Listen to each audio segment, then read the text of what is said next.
The Michael Waddell Podcast is presented by Spandau Arms, in partnership with Folds of Honor and Spartan Magnaswitch System. Be sure to like and subscribe anywhere you get your podcasts.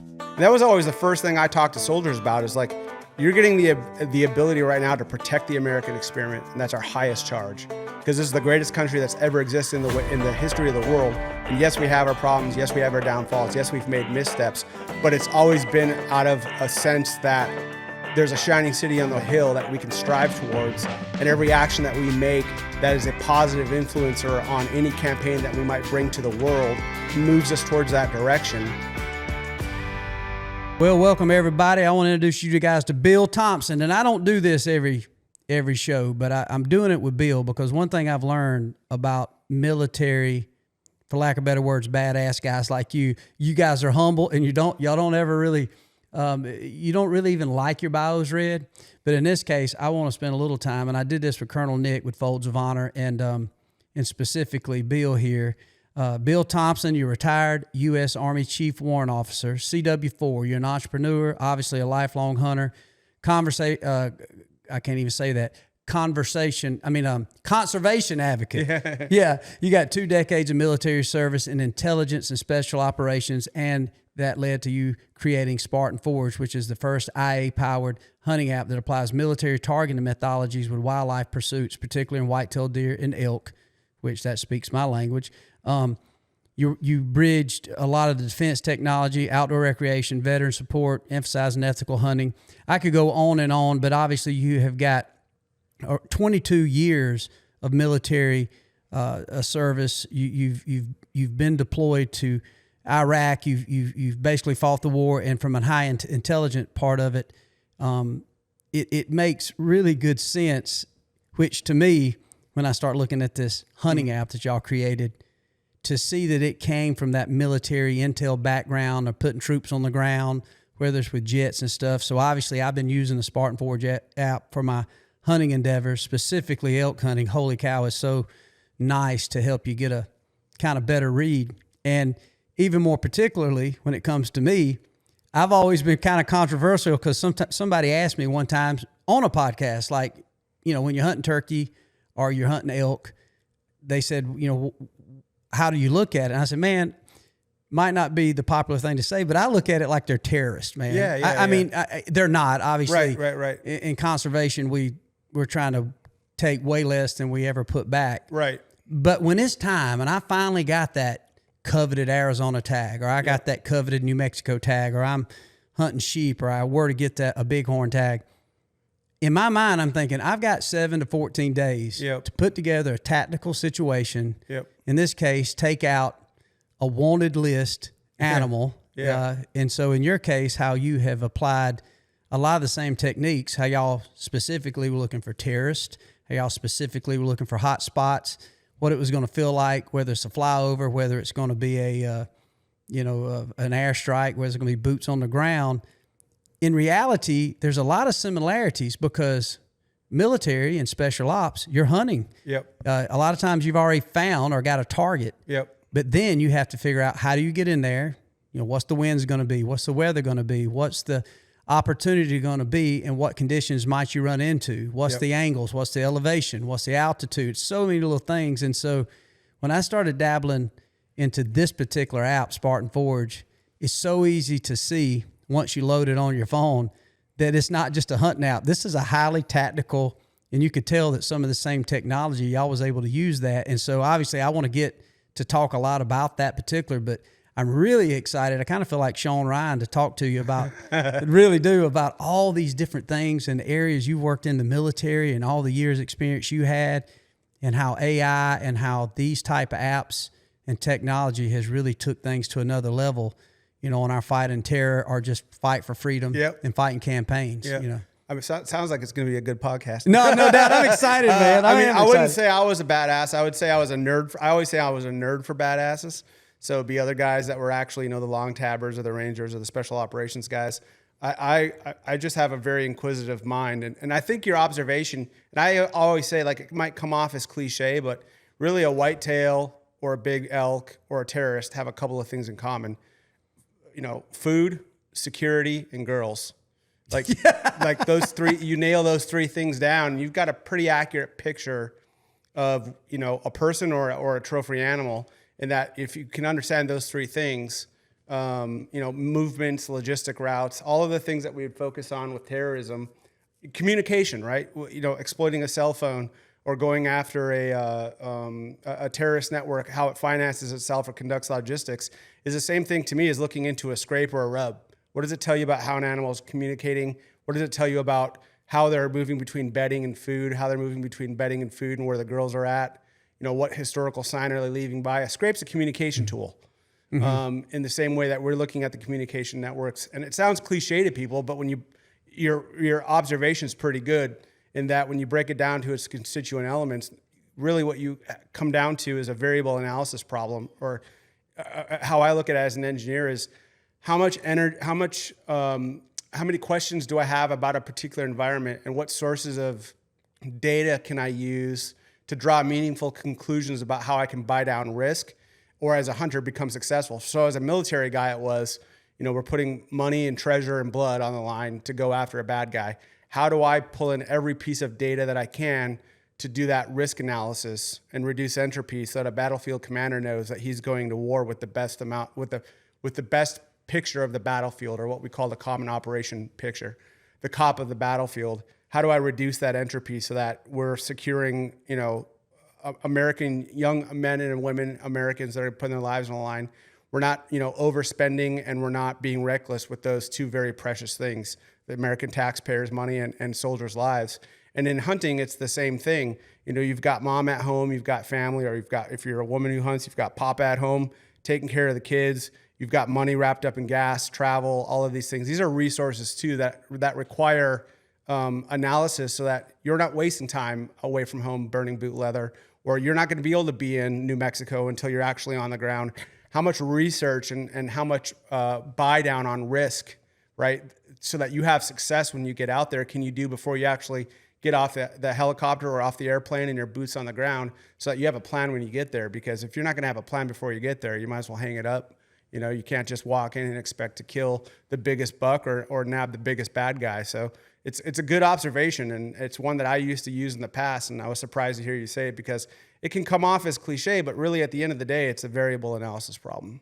Yeah, and another thing too, I would think, I mean, obviously his technology is something you've always been into. Like you described yourself, you said, man, you've always been kind of I hate to say the word nerd, but you said nerd. Exactly like, what yeah. I was. Yeah, so obviously logistically. To this day. Yeah, I mean, when I was a kid, it's always funny because while I was in school, I always wanted to be outside and running around. Even today, when we saw your son with the dirt bike, I remember, you know, YZ 125s, XR 100s, running around, you know, as a kid. Those were great days. So I love seeing kids still do that, because you don't see it as often anymore.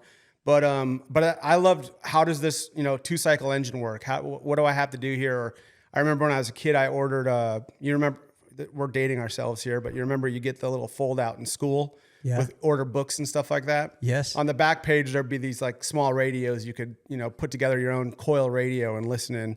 And it fascinated me that, you know, signals were traveling through the air, and I was getting it from this little, you know, coil radio that had no battery. And here I am listening to chatter in Canada or French, or I'm picking up, you know, signals from all over the place. Nobody told me, unfortunately, while I was in school that, hey, if you understand, you know, linear algebra, or if you understand, you know, something like this type of mathematics, this discipline, or this engineering subset, that you'll understand these radios better and how to use them. It wasn't until I was in the military that, you know, as an intelligence officer or a non-commissioned officer at the time, or even as a private, you know, I kind of got the lesson that said, if you understand the baseline of these technologies better, you'll be a more effective soldier on the battlefield and help the guys out who are actually putting themselves on the line. That's really when I got a voracious, like really started to nerd out on technology, and went to school for it. And, you know, inside the military, great courses. I went through signals intelligence training, you know, computer network operations, ethical hacking, human intelligence operations. Just what intelligence disciplines could I learn to be really what in the military we call a force multiplier? So instead of just having the impact of one guy, how do you get the impact of 10 guys so that the commander is, again, buying down that risk? So that was really my passion project while I was in the military, learning as much as I could. And then when I went to work in a special missions unit, when I left not left the military, I transitioned to what they call the special missions unit. They kind of gave me a blank check and said, go learn whatever it is you need to learn. If you need to go to Johns Hopkins for the week, if you need to go to DARPA, if you need to go to these places, those special operations commanders really wanted me to be a jackknife, or not a jackknife, a multi-tool when it came to, like, Bill's not just the radar guy. He's not just the computer guy. He's the radar guy. He's the computer guy. He's a forensics guy. He's the human intelligence guy. He's got all of this training. And for me, the entire time I was in the military, from my 6th week of basic training, we were at war. Like, September 11th happened. I was in the rifle phase of basic training. And from that moment on, we were at war until I left the military, basically. I mean, wow. Afghanistan was winding down, but it was pretty much 21 and a half years, almost 22 years of sustained war. And the entire time I was in, it was, train, refit, deploy, train, refit, deploy. So like Iraq, Afghanistan, Africa, the southern Philippines, a lot of people didn't even know we were at war down there. My charge, especially for the last 10 years of my career, was learn as much as you can while you're home, get as much time as you can with your family, and then go out and deploy again.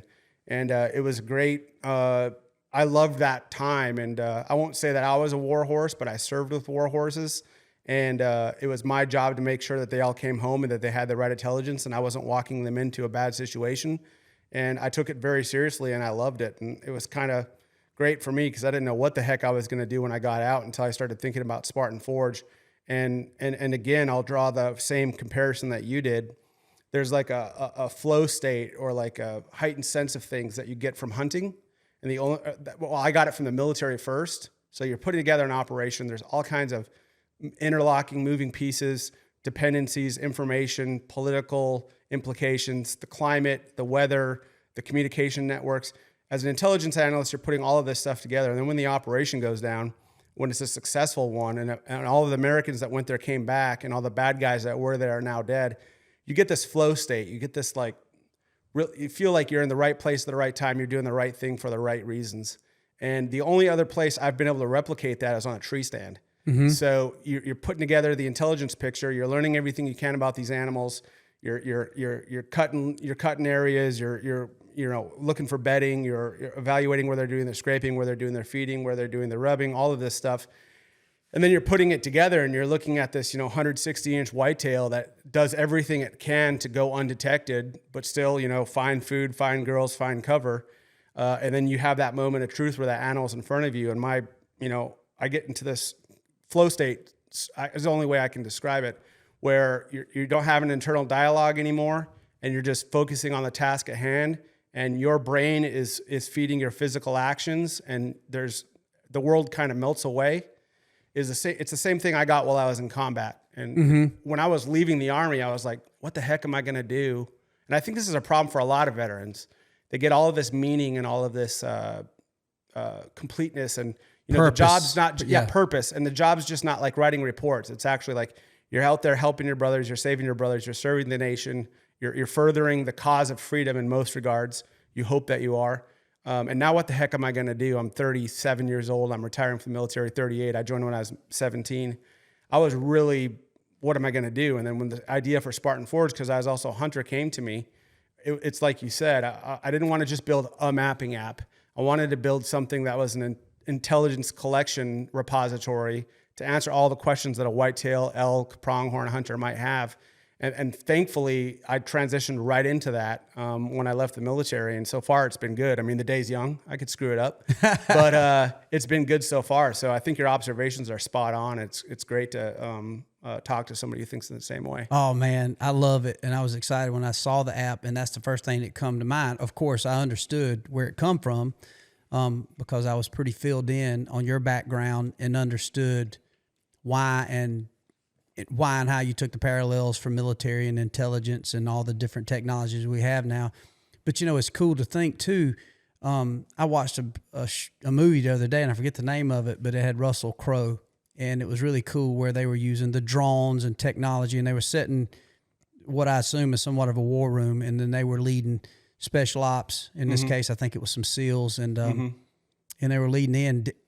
Is all of that a very real scenario to where – obviously, you guys have done a lot of legwork laid out where I'm assuming, again, I'm speaking on ignorance here, but based on all I've got is a movie. I never served in the military, but where you basically similar to a Nick Saban strategy plan where you're looking at film, you're studying the past, the present, the last game, in this case, the last moves, and to where you got, communications to say a ground force or possibly a squadron of airplanes that's getting ready to come in, or jets, not airplanes. I'm dating myself to World War I, I guess, but Red Baron don't exist these days, I guess. But I always thought I was very intrigued with that, because I've always been somebody who has enjoyed the history of the wars, all the way from the Revolutionary War, Civil War, obviously getting into the World War I, World War II, Vietnam, and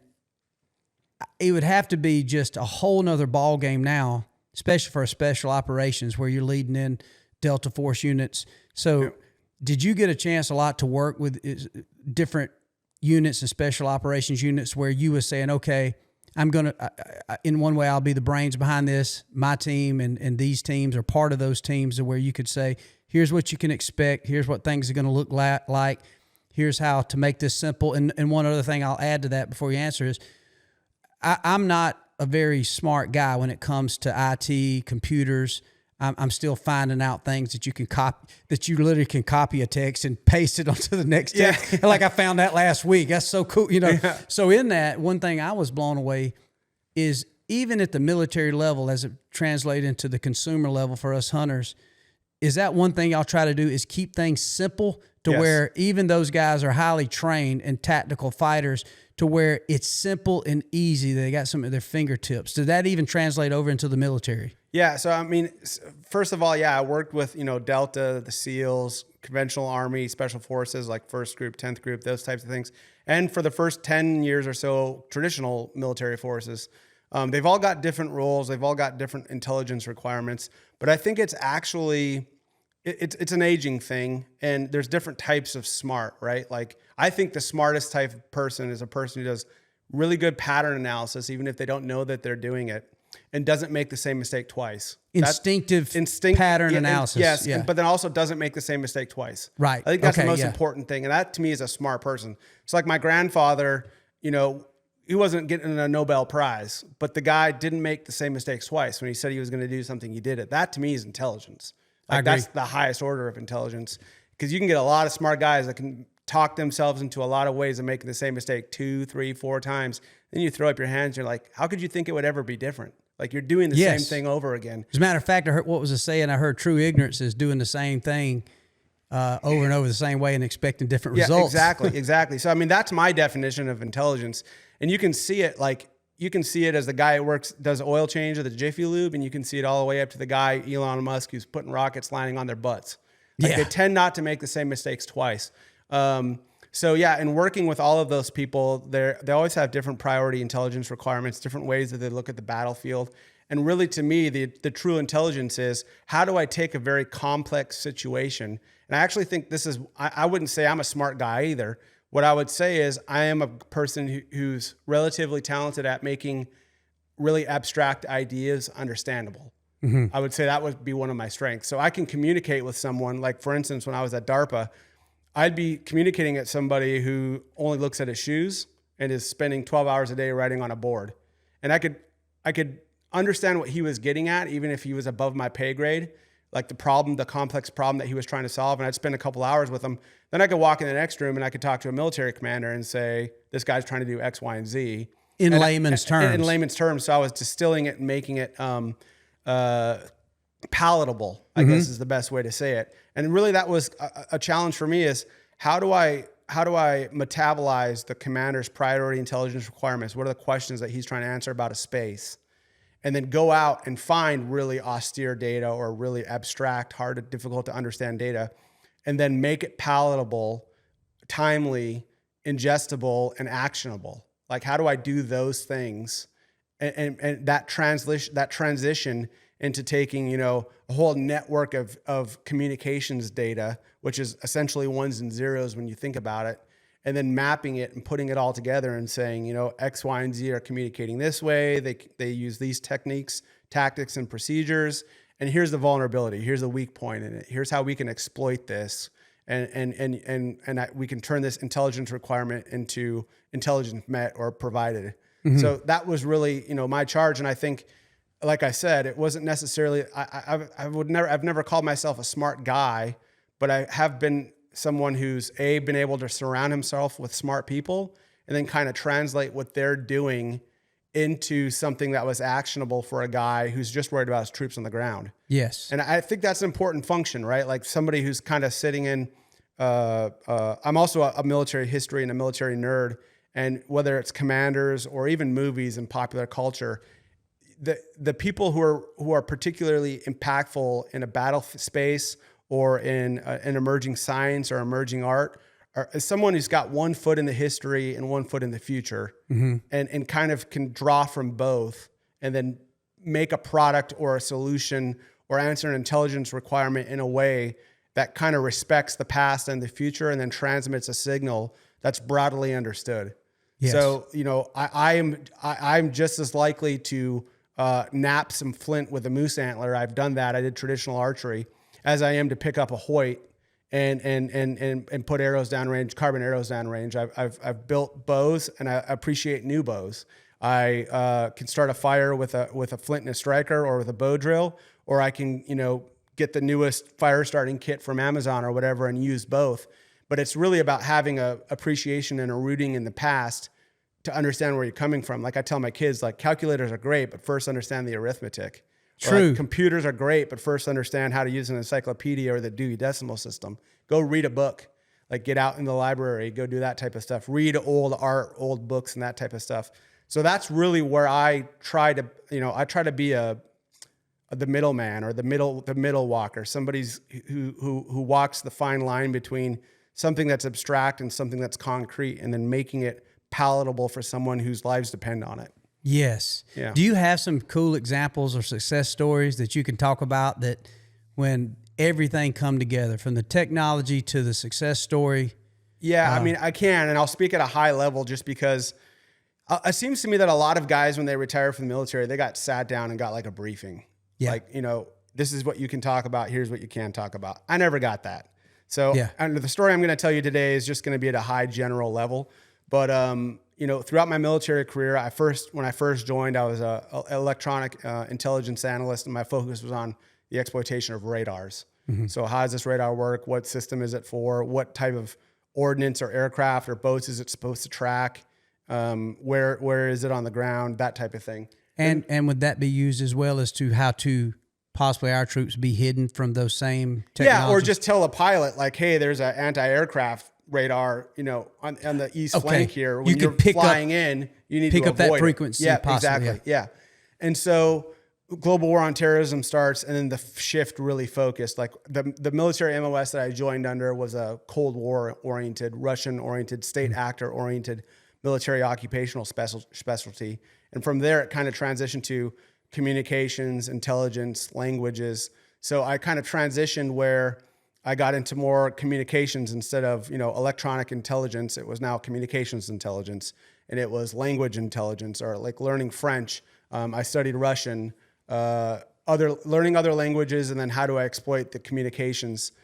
French was mostly what I focused on, work that I did in Africa. A lot of people there speak French.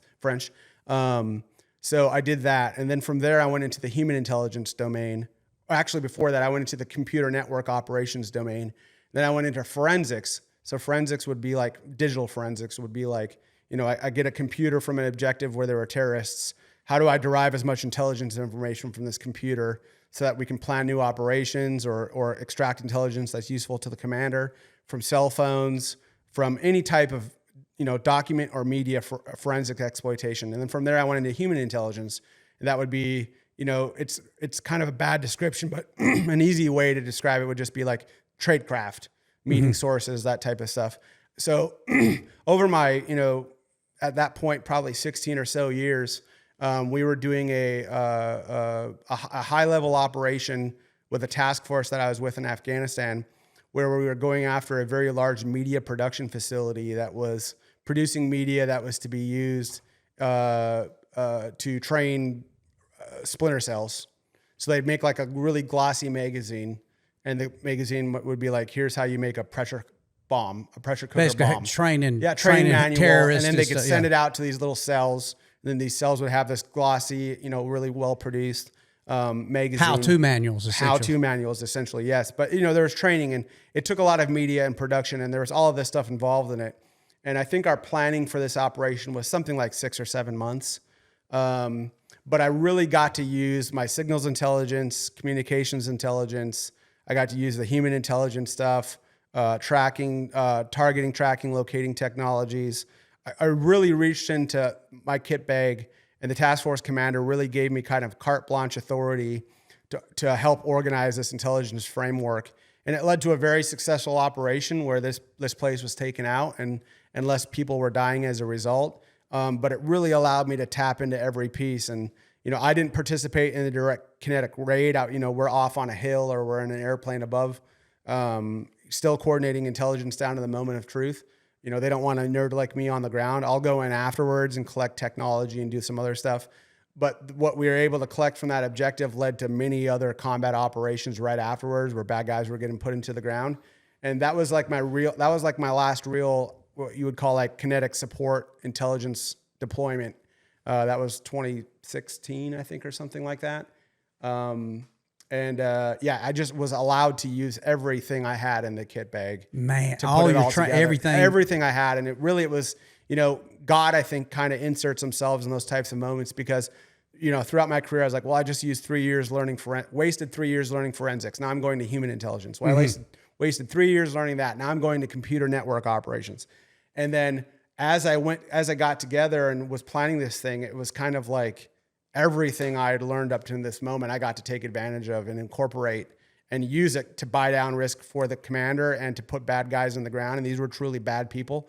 I think the magazine was called Inspire, or one of the magazines that was produced from there was called Inspire. And this was a magazine that I think they were called the Tsarnaev brothers used at the Boston bombing in like 2012 or something like that. They were getting training from, parts of this media cell. So it wasn't just killing people overseas. It was killing Americans, here as well. And it was radicalizing people from all over the globe. So I really felt like, everything I had done kind of culminated over like a 3-day period where I didn't sleep. And we were just driving as many operations as we could after that operation happening and doing as much, forensic exploitation, intelligence collection leading up to it. Everything that we got off the objective, all of the back briefings and everything. And it was kind of a swan song, I guess you would call it. So a lot of high fives when everything, because everybody executed, everybody in their lanes just nailed it then. And put it all together. And I had a great team of intelligence guys that worked for me too. And again, we kind of got carte blanche to do whatever we wanted, within the confines of the law. And it was just, it was a great operation and, something I'll never forget. I can't imagine that because obviously I'm a fan of sports. We started, Art Tucker, who's here, who's a friend of yours. We were talking about college football coming in here, but I think sometimes people don't realize, maybe they do, but I always think of us as spoiled civilians. We enjoy the comforts of a free country. Sure, we get to experience things that suck, whether it's high taxes or trying to figure out how to get a building permit just to build the deck that we know we're probably going to spend too much money because our wife's the project coordinator behind it. We still got to have 7 people out there to say, kick cans and tell us how to put our supports in when we've already invested a lot of energy into figuring out how we want to do it correctly. Yeah. But then I think about the games and the strategy and the analytics and even the intelligent now and the strategy that goes in just playing baseball and football. But at your level, this is more than a game. There's lives at stake. One wrong move, one wrong bad read or misintelligence that you conveyed. Yeah. It's not like, oh man, fumbled the ball. No, people are dead. Yeah. I can't imagine that feeling. Yeah, it's one of those things where I got really, like I said, during that OSS operation I talked about, I didn't sleep for 3 days. Like by the end, it's a funny story for another time or if we're having a beer or something, but every time I've pushed myself, it's weird and people are going to laugh at me, but it's on my heart, so I'm just going to say it. I'll overtire myself. There's been times where I've stayed up for 2 or 3 days. I start to overtime myself. I'll start seeing animals that aren't there. So like on the third day of this operation, I walked out of a technical operations center on Cobb Alpha in Afghanistan. And as I'm sitting next to you, I saw a buffalo run across a field in the middle of Afghanistan. You saw it. I saw a buffalo. It was a buffalo. As I sit here, it was a buffalo. And I walked right back into the talk, and I talked to my guy, my NCO in charge. I was like, hey, dude, I got to go sleep. I just saw a buffalo. I just saw a buffalo. Not a camel, I'm in a Afghanistan. buffalo. There ain't no buffalo. There ain't no American buffalo in Afghanistan. And I went and slept for, I think, a day and a half after that, just straight through. I'm pretty sure Issue was behind it with a longbow. I don't know. I couldn't tell. I thought I saw somebody chasing him. Yeah. But I mean, the military's got. If the military look, there's a lot wrong with the military, and I'll say that as I come from the military, so I feel like I can kind of smite my own.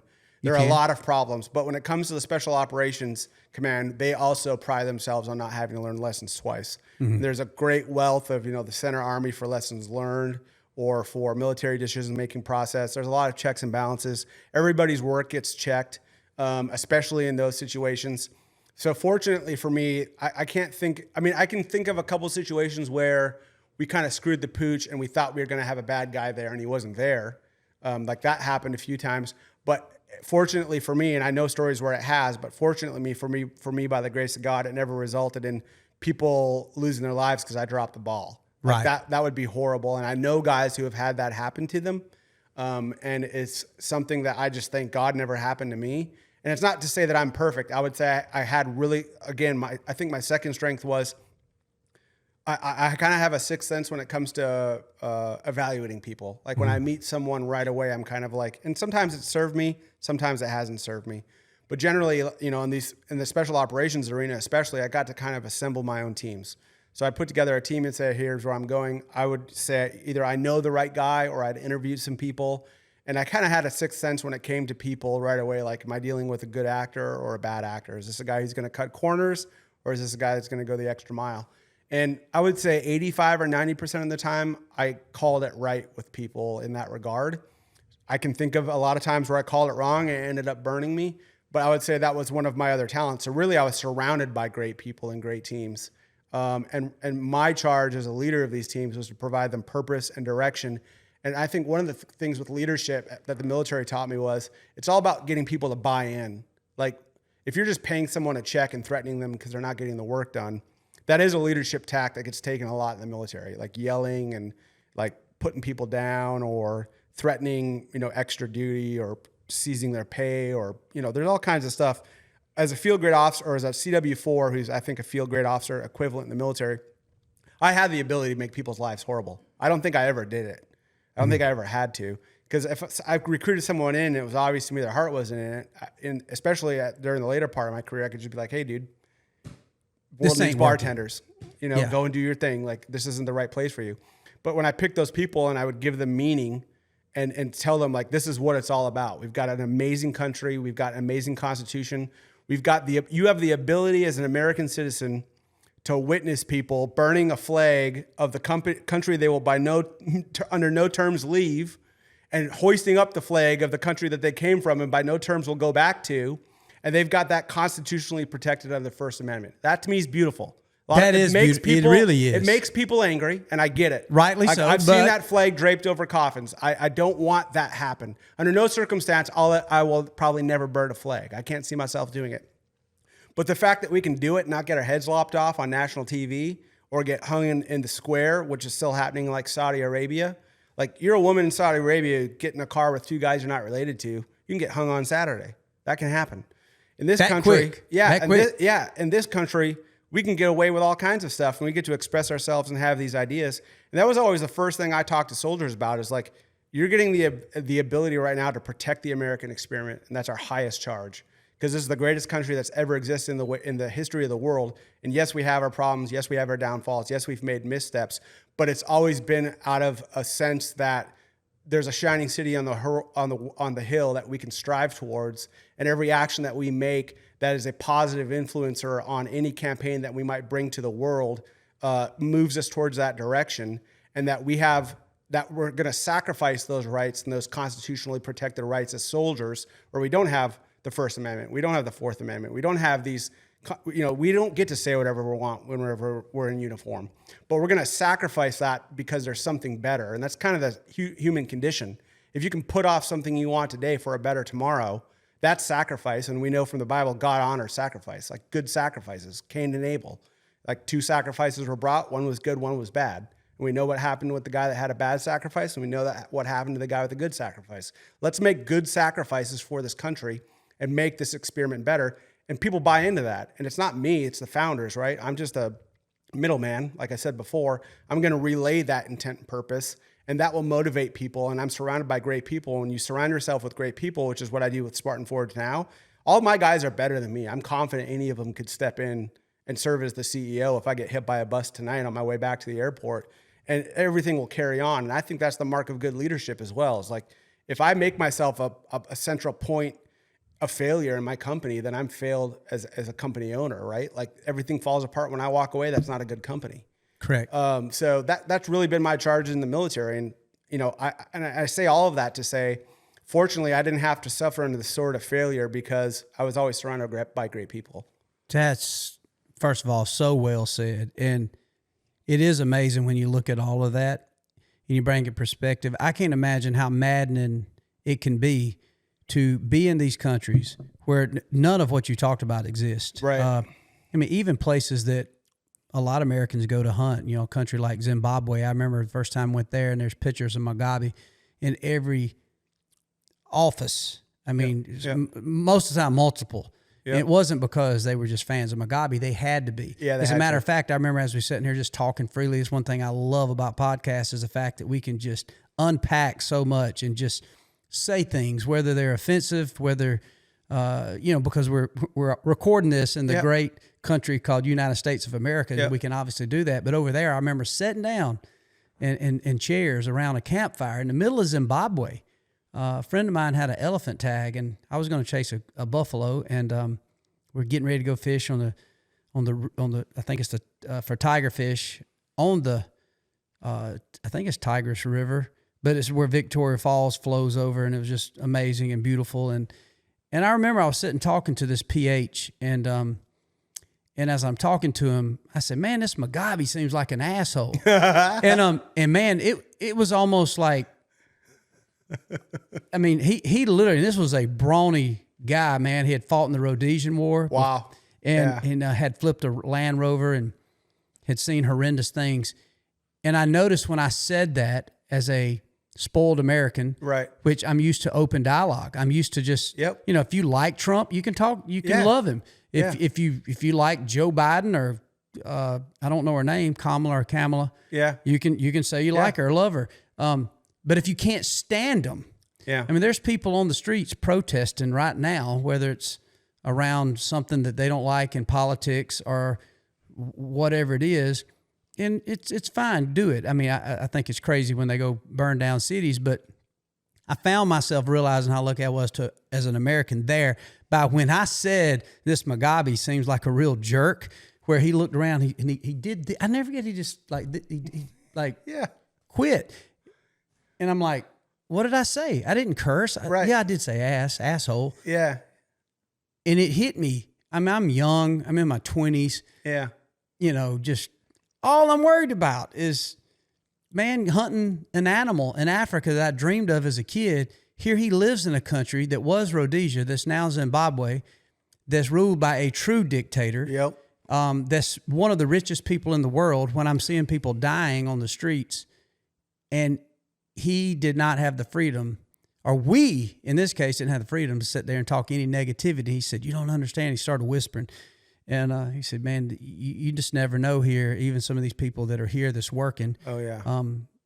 We can't really talk that." I've heard the same about Fidel Castro. You can't say anything. The great leader. The great leader, they'll motion when they want to say something like, this guy's, the bad guy with the beard, Yeah. And I don't know. And I can't imagine how maddening it is to get back from those countries to see some of the delusion of how they think, or certain people think, that it's so bad here, which obviously we have our problems, but you've seen real problematic countries. You've seen where you can't be free. You've seen where you can't express yourself. And And I mean, you've been in many countries where you can't hunt. I find that pretty amazing. I was talking to some guys yesterday that we were talking about hunting and fishing. They'd never hunted and fishing. I said, man, you need to learn to hunt and fish. It's not just a hobby. It's a sustainable way of life. I said, because you realize the importance of it is when you go over to China and it's illegal to hunt. You realize that even when you go to a country that you think is civilized, like Europe,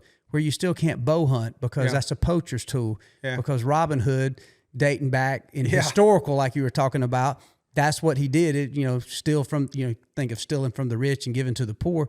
In reality, it wasn't necessarily stealing gold. It was actually killing a deer and feeding maybe a family that didn't have food, but the deer came from the king's forest. And so the bow that was silent, that takes a little bit of stealth to do that, that was the true stealing from the rich, given to the poor. And so obviously something as simple as outdoors and hunting. And yes, we surrounded, here in my little man cave, I call it, where I got some of my trophies, but I can't imagine. I mean, you get hungry when you think about a war of, you could pretty much defeat China by just not sending them chicken breast, right? Or sending them pecans.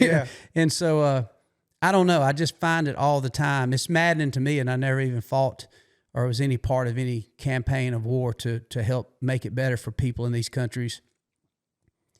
But to think that sometimes people are just acting a fool and acting completely so intelligent to understand the basics of our Constitution. We're just getting started. Hold on. We got a little bit more coming after this. Spandau Arms was founded with a simple idea. The best part of hunting isn't the gear, it's the memories. From the first rooster rise of the season in the tall grass to the last second opportunity on the target buck as sunset closes in. Spandau believes firearms should be built to perform, priced to be accessible, and designed to become an essential piece of your hunting story. Their lineup includes field-ready shotguns and precision-driven rifles built for hunters, competitors, and recreational shooters who know that quality and dependability matter more than the hype. Born from the experience of American hunters and crafted by generations of gunmakers, each Spandau firearm is built for real-world performance in the moments that matter. With your rifle attached by our patented Spartan MagnaSwitch system, rise up from behind the sagegrass, silently, quickly, stable, and ready to fire. The Spartan Springbok bipod and tripod deliver button-free instant position changes, always ready to provide a stable shooting platform. Find us at javelinbipod.com to see the system in action and purchase fulfilled direct to you from our Texas warehouse. I think I'm super glad, it's a bug and a feature in the U.S. that we have people that didn't have that experience that you have. Yes. That, what I'm saying? It's a bug in that we don't know how good we have it. When you go to many other countries throughout the world where you can just be jailed for saying the wrong thing, we're starting to see it creep its way into Western Europe, Canada, and other places. England right now is getting crazy. It's crazy. They spawned the Magna Carta, and now they're jailing people for tweets. One of my favorite shows was Father Ted, an old Irish show from the 90s. The guy who wrote that was a guy named Grant Linehan. He went on Rogan and made some tweets, funny tweets about transgenders in the airport before he left. He flew back into England, and there he was met by cops and was arrested when he got there because he's tweeting jokes about trans people. I think it's a bug and a feature that the sovereign individual in the U.S. has no concept of how bad the world can be. And they think, if only I had a chance, I could make this place better. People wouldn't starve. People wouldn't have mental illness. I could make the world a better place. It's actually quite a sadistic thought to have. Mm-hmm. I'm better than the free market of ideas. I can institute a system, and if people don't get in line with the system, well, then I'll have them jailed. Right? That's the next step. And so the fact that you were able to see that and metabolize that as a 20-something young man, I think, especially in a non-combat situation where you're not watching a woman get stoned, you're not watching a political dissident get a firing squad or beheaded, or you're not watching a father kill his own daughter because she did the wrong thing in the tribe, or married the wrong person, married the wrong guy, or hung out with the wrong boy, and now they're doing this honor killing thing. We have no concept of that. And what I'm trying to get at is we have such a blanket of freedom and abundance here that we almost flip it on its head and we start to think these other countries might have it right and we don't. When what we've done, it's truly the only time in the history of the world that's been done, is we've acknowledged what are fundamental human rights. The right to speech, the right to thought, the right to a free market of ideas where we can have bad ideas and we can put them out into the ether and then we can get our ideas checked is the best way. That dialogue, it's like the scientific method. Like I have a theory, I want to test it. It gets tested in the free market of ideas. A Second Amendment to provide protection from ourselves, A, from a tyrannical government, and B, to provide our own sustenance. And then the rest of the amendments, which the founders, were in their 20s and 30s when they did this. It's amazing that they were that took smart place. to see that. Yeah, and for you to experience that as a man in Zimbabwe and kind of metabolize that and take it home, I think is an experience that more Americans need to have. I do because too. It certainly happened to me while I was out in the world, and I was like, I just had no clue how good. Growing up in North Dakota, I told you earlier, my father died when I was about 5. My mother became a single mother. She was a waitress. We lost the family farm. My family was rife with addiction. I think I'm the only person that hasn't been to jail or rehab in my family. Living with my mother in a trailer park in North Dakota, joined the military, and now I'm here with you today. Like I can tie it. Like this is not possible in other countries. Like the ability to elevate ourselves out of any circumstance. I'm 16 and my mother and I go from selling an air conditioner to eat this week and then trying to buy it back from a guy that she cleaned houses for the next week so we can get groceries. I joined the military. There's all of this opportunity and abundance that's there waiting for people if they're just willing to work hard and sacrifice. That doesn't happen anywhere else. Like you're born in India, you're in the caste that you're born into, and you can only do the jobs that are in that caste system. And you'll never escape it. You're never going to ever in that country be anything more than what you were born into. And we have such abundance in this country, but the abundance allows people to think around and think to themselves, I can do things better. How does it allows them to do that? Yes, and it's such a simple.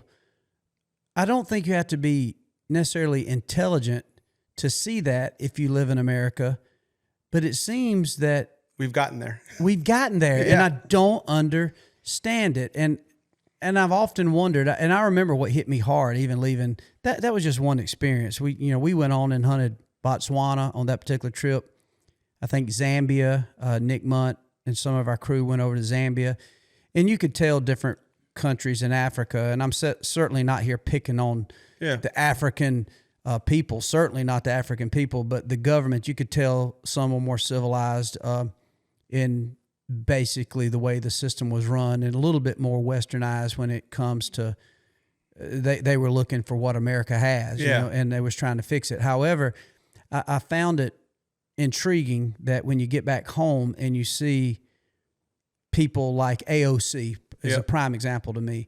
It's like, have you ever been to Zimbabwe? Have you ever been to China? Not meeting with the brass and hanging out and staying in the palaces and eating off the gold china and eating the hors d'oeuvre of the best chicken foot in all of China. I'm talking about, have you ever truly just paid attention? I'm just a redneck who won a few turkey calling contests. You're a guy that grew up in a trailer park who was trying to create a radio out of something you saw in elementary school. Yeah.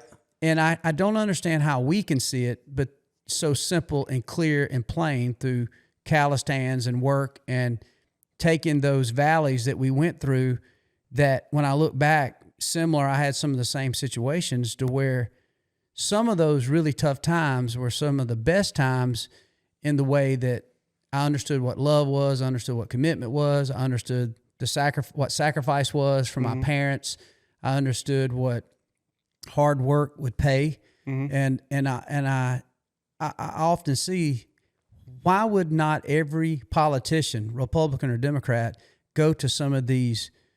Go to Turkmenistan. Go to Saudi Arabia. Yeah. Go to Afghanistan. Yeah. Now a hot topic. Sorry to get off on this tangent, but it's worth talking about. Where here in America we have an illegal immigration problem. Whether you for letting everybody come in and just welcome everybody and give them plate of food and saying, welcome to America, or whether you say you should do it legally, why does not Afghanistan have an illegal immigration problem? Right. Why does China not have an illegal immigration problem? And so I'm reminded, why is something simple as we're not implemented? If you want to be a senator, you should have to go at least spend 6 months in one of these countries, at least in our embassy. Yeah. But get outside of the compounds of these military guys who protecting that absolutely are going to, I mean, you look at Benghazi, senators and congressmen lost their lives as well as soldiers that are protecting that embassy or that situation there. But why is AOC, if you're not smart enough to realize, I pick on her because she's just a blazing good example of that. Yeah.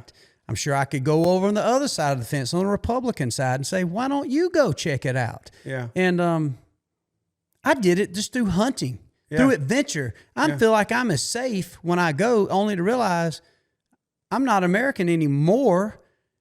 I'm basically in Zimbabwe on a visa. Yeah. I literally had a work visa because I was running a camera and we was producing shows. Yeah. And I'm looking back and thinking, I couldn't wait to get back home and just wanted to hug every soldier I saw. Yeah. Like I'm high-fiving. They're like, this guy's weird. I mean, thank you for our service. I'm hugging their neck like, thank you, dude. Yeah, they got big elephant over there, but that government sucks. Yeah, I get goosebumps every time I come through customs and the I do too. guy says, welcome back. Yeah, and then what do? You look around and there's a lot of people, if you want to stereotype, that look a lot like us, but there's a lot of people that look like what we left, and they're praying they can just get in and see and live this American life. And they sign up to be cab drivers. They sign up to be anything, putting shingles on a roof, or do anything just to have the opportunities that we've had. Just to work and safe. So, you realize if you're an American, there is no doubt you're privileged. Yeah. We have a lot of problems. Yep. We have things we need fixing.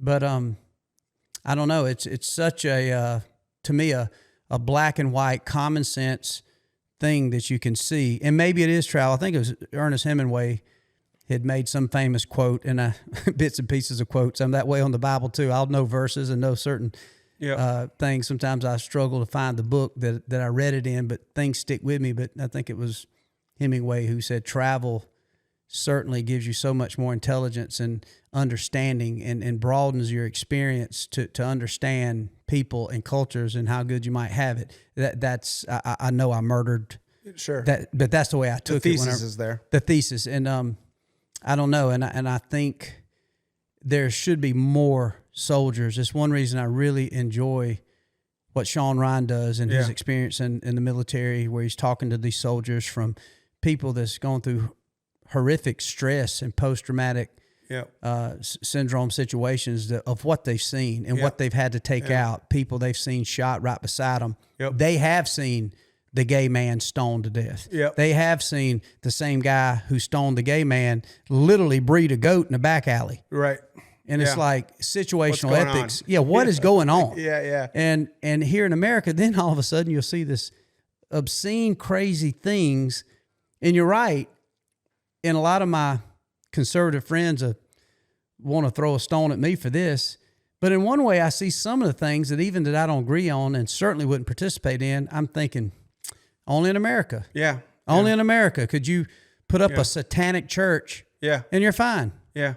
If that's what you want to do it. Yeah. If you want to worship Christ, which we do, you can. If you want to be gay, you can. Yep. If you want to be any form of what you want to be. And I think maybe that stems from the fact that people don't understand history and even what America fought back in 1776 to even create our freedom in that Revolutionary War. They were fighting tyranny. It wasn't Afghanistan. I mean, it was England. Yeah. And people forget that. And so where you see it now, you're seeing a lot of the same things. What's that revolving wheel of history? Yep. And I'm sure we'll see some things change in America.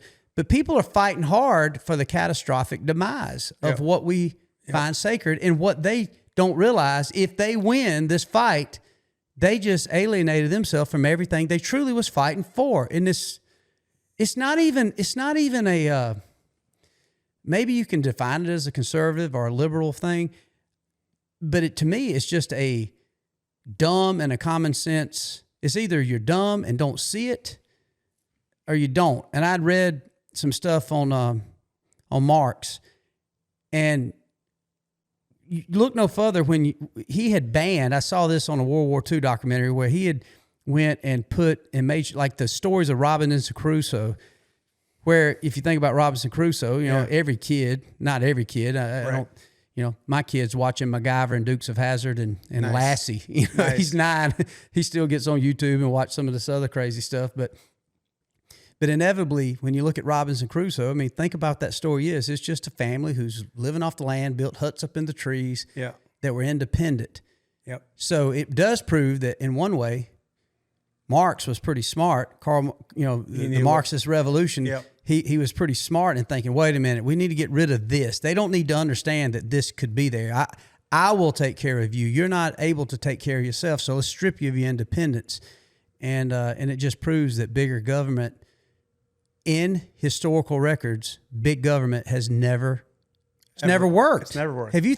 I can't find an example. No, I mean it goes back to what I said when we started the podcast is we are bound and determined to relearn lessons that have already been learned. Yes, it gets back to exactly what you said. Yeah. So how can you expect to fight for something that has been eliminated that we escaped, but now you want to bring it back, but not even bring it back from the terms of just England. Let's take even the ideology from some of the places that are completely stripped of some of these technologies that we have that literally people get stoned for talking about a certain dictator or a certain way of life or a culture they might believe that they feel like they are. There's a million different examples. And for the life of me, that's probably what's more maddening to me than anything. And that then you'll get, whether it's Hollywood elites, sometimes people that are working for us that sometimes people forget, that they take it upon their own self to say, no, we're going to do this way because maybe their pockets are padded. Maybe they're smart enough to know it, but maybe they're compromised. Maybe some of the same intelligence. That's another thing I want to dive into. I had a chance to talk to Tucker Carlson about this, and how much of some of the same technology do you think can be used somewhat against some of these politicians to put them in compromising situation? Is that a possible? No, it's a likelihood or a certainty. It's a certainty. That it happens. Yeah, for sure. Tucker said the same thing. He said, no, it's not a theory. It's a certainty. I mean, I can only talk very generally about this, but I've seen it. You can talk specific. So, I mean, I've seen it and I know how it works. I mean, it's an old playbook, and to kind of put a bow on what we were talking about before, it's people standing on the shoulders of giants and they have no idea giants beneath them. Yeah. So it's like AOC or someone like that has no idea the experiment that had to take place to put a bartender in Congress. Yes. And she just is like, no, I'm anointed and this is the way it always was going to be for me. Mm-hmm. And it's like, no, this is not the normal state that a female, and I'm all for females doing whatever they want to do, but I'm saying in any other country in the world, a female bartender is just going to be a female bartender for the rest of her life. Correct. She's not going to ascend to the highest, chambers of Congress and be a subject for us to talk about today in any other country. It would never happen by virtue of her gender and her socioeconomic status. It would never happen. And so they get this anointed feeling about them where they just think, if I had all the power, I could make the world a better place. And that's the same lie that all of these dictators fell in love with, is if you just give me the power, Jefferson said it, if men were angels, there'd be no reason for government. And we're not angels. What we need is contact with the transcendent, with God, to remind us, if you don't sacrifice, if you don't tell the truth, if you don't treat your neighbor as yourself, the world becomes a horrible place. And it was the U.S. who took we are a Judeo-Christian country in that we took the sovereign individual and put him or her in the highest part of the dominance hierarchy of value, and said the individual is the highest. The founder said you read the Federalist Papers, you read Thomas Hobbes, you read Leviathan, you read all the way back to Plato, Aristotle, Marcus Aurelius, all the way up. Yes. You can trace that all the way up to now and say, the individual and their ability to engage in thought and dialogue that's why it's the First Amendment. And what they're doing is they're taking advantage of that whole system and saying, now if you just give me more power, I'll make this better. It's the oldest lie. Yeah. And so they're corrupting themselves, not realizing that it's a short game. It's a game that doesn't involve sacrifice. It doesn't. What they want is immediate results now, and that's not how any of this works. And that's kind of the nature of the word conservatism. Is let's conserve what works, and then when someone comes up with a new idea, we're going to adopt that idea under the rubric of federalism, and we'll try it in California. And then when it doesn't work, you guys got to change. That was the point of the House and the Senate and the president. The House was going to be like the petulant children, right? They get elected every couple of years. They can be younger. The bars to entry is lower. They get in there and they come up with a ton of crazy ideas and they introduce legislation. Then it's the Senate's job, the senator, the person who's was supposed to be a businessman or someone who had made it, was elected by the state Senate to go up there and represent their state. And they're going to say, no, this is a dumb idea. We're not doing this. Then it goes before the president gets signed. But I could get into this, but I'm not going to.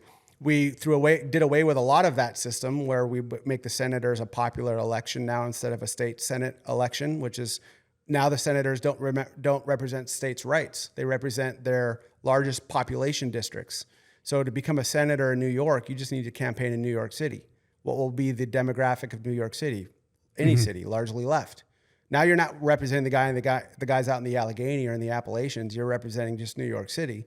And so it kind of ruined how the founders set this system up, where the House was supposed to be this petulant kind of child who's just throwing ideas out into the ether. And the Senate's like, well, these are all dumb, but that one's actually not bad. So we're going to try that.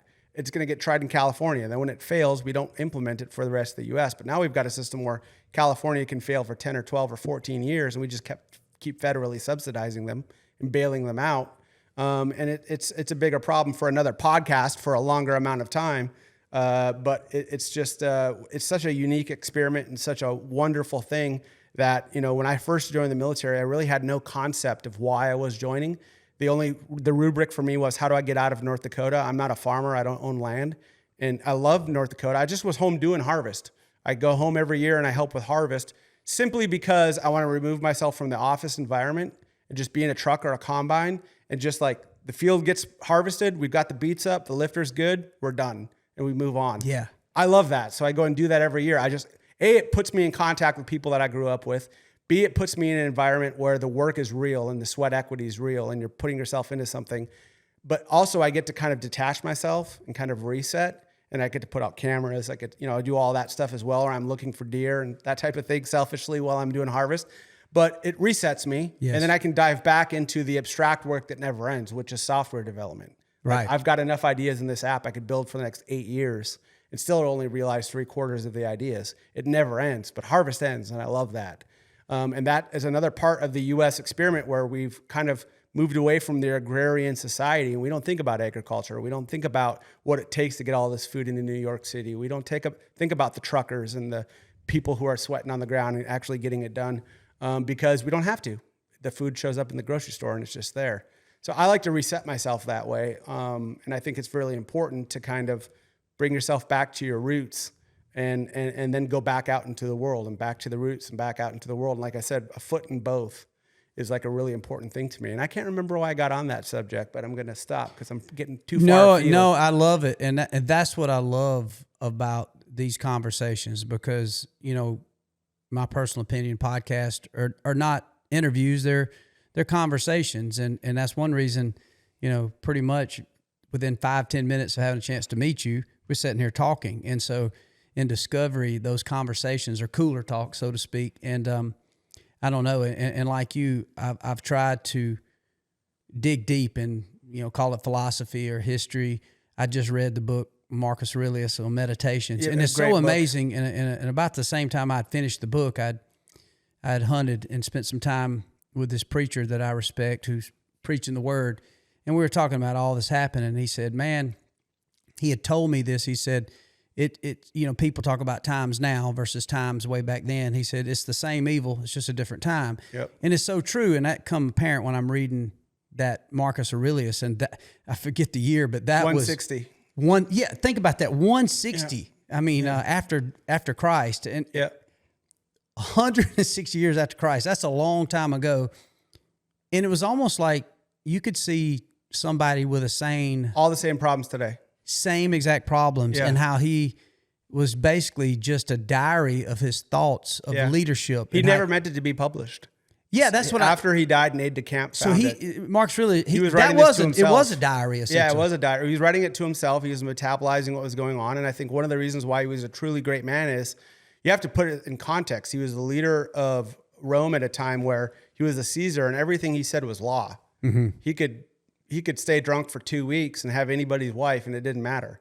Yes. And he could do anything and the world had the whole every bit of power a human could have. They had no concept of China, but for everything that they knew anything about, he ruled over all of it.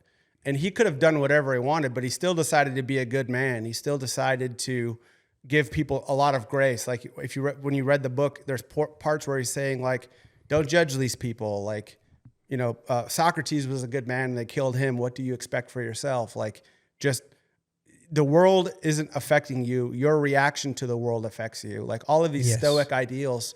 I spent a couple of years reading that. I've read it a few times. In fact, my daughter just started college and it was I gave her a Bible and that book. And, I said both, like with the Bible, read it as often as you can, but with meditations, just put it by the toilet. Yeah, sit down because you can read it. It's just short little parables. Snippets, and you just take it in. And I said, you can take a paragraph from that book and think about it for a week.